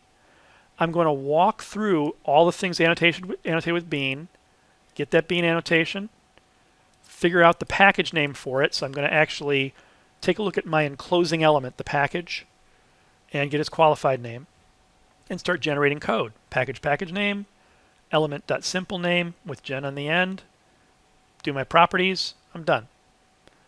Then I'm going to use the processing environment's filer to create the source file for me and use this block to actually write it out. This block in Kotlin is equivalent to try with resources in Java. So although it doesn't have any exception handling on it, in Kotlin, by the way, there's no checked exceptions. Everything is just an unchecked exception.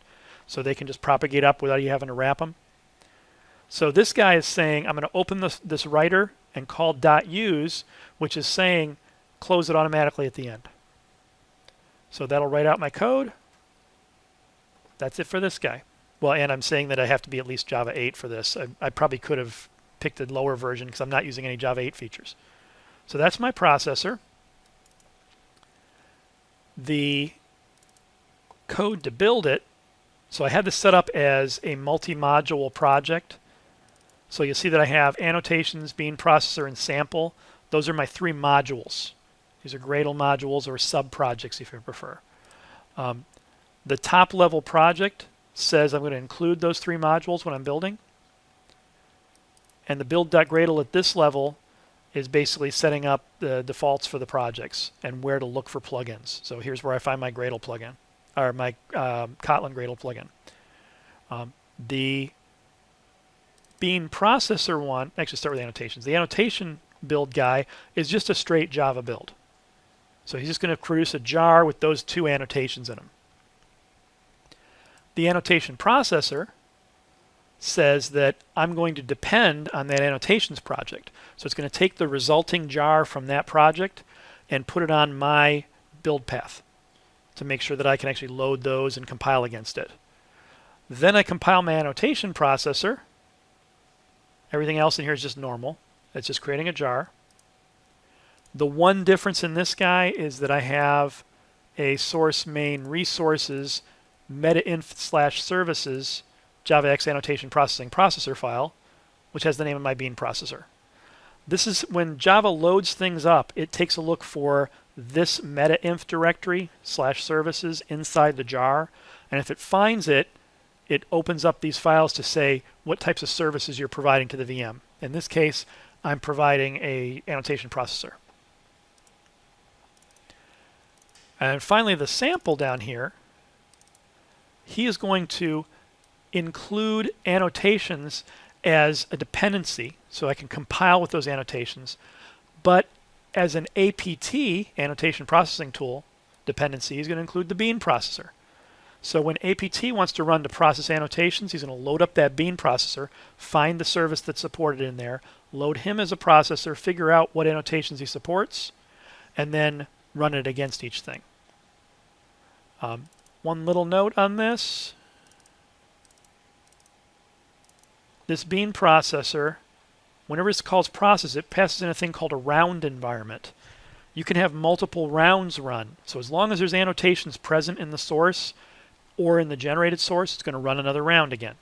So you can generate source that has more annotations in it.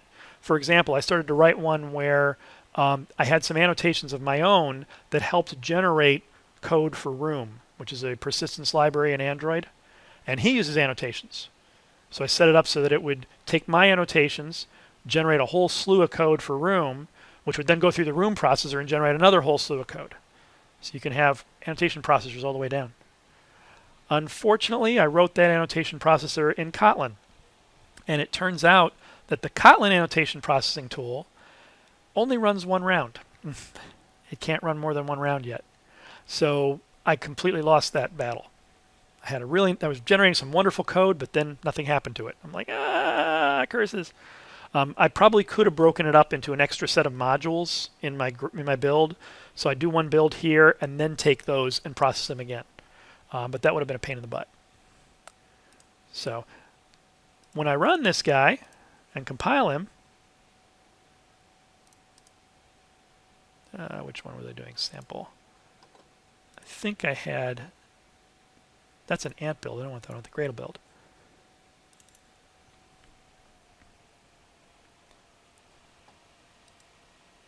Hello. Oh, wow. Hello. I completely shattered it. Let's try a Gradle W, clean, and then build. Oh, please. Let's go up into here. Actually, I wanted to do a rebuild.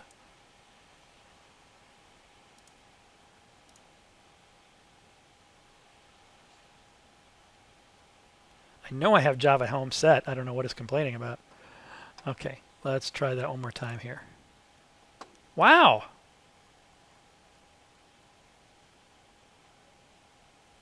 This is definitely happening during the annotation processing. I totally gorked something. This worked at about 5 in the morning.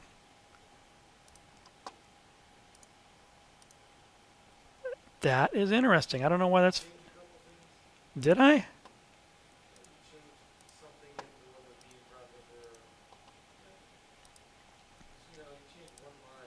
That's all it takes, especially with this stuff. This stuff's a pain in the ass to debug, too.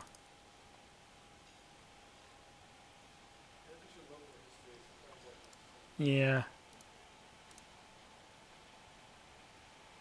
Today at 6:53 a.m. is the last time I changed it.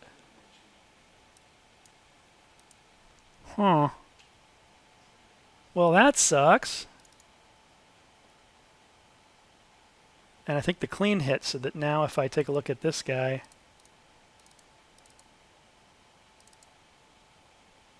Oh no, apparently it still has person gen. So there's the generated code there. I don't know why it didn't clean that. That's interesting. Because I swear I did a clean, or I did a rebuild. So this is the code that was actually generated from that. Why is he highlighting him? Oh, can be packaged private. I hate that. But this is a little simple example of generating some code. Unfortunately, I can't get it to run, but I don't know what I did that made it die. I'll have to play around with that some more later. But this is probably one of the more interesting aspects of annotations. So you can start building up a little DSL in the annotation processor itself. Or sorry, as an annotation on top of a class. So it's another form of an internal DSL you can use. It's not as flexible as other forms we've seen. One of the problems with this is that you can't extend annotations. So I can't have a super type saying that this properties is a list of properties and then have different types of property annotations. I can only have one property annotation. That's kind of unfortunate because I would have liked to have property, simple property, list property, and map property, and then have it generate things based on those. But no can do, unfortunately. So I think, is there anything else here I wanted to hit?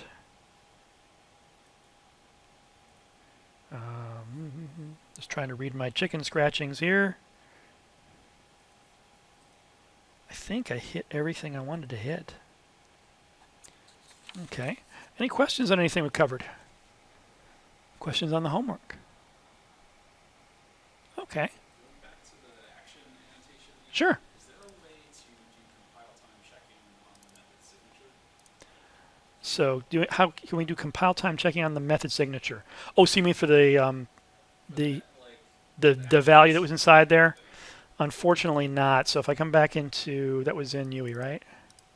So you're talking about compile time checking on that? yeah, is there a way to make sure that it's like takes in one action event as a parameter or anything like that? Well, you can only have one action on that. So it can only actually have the single value here. That's all he's allowing. But unfortunately, there's no way to do well, no, actually, I take that back.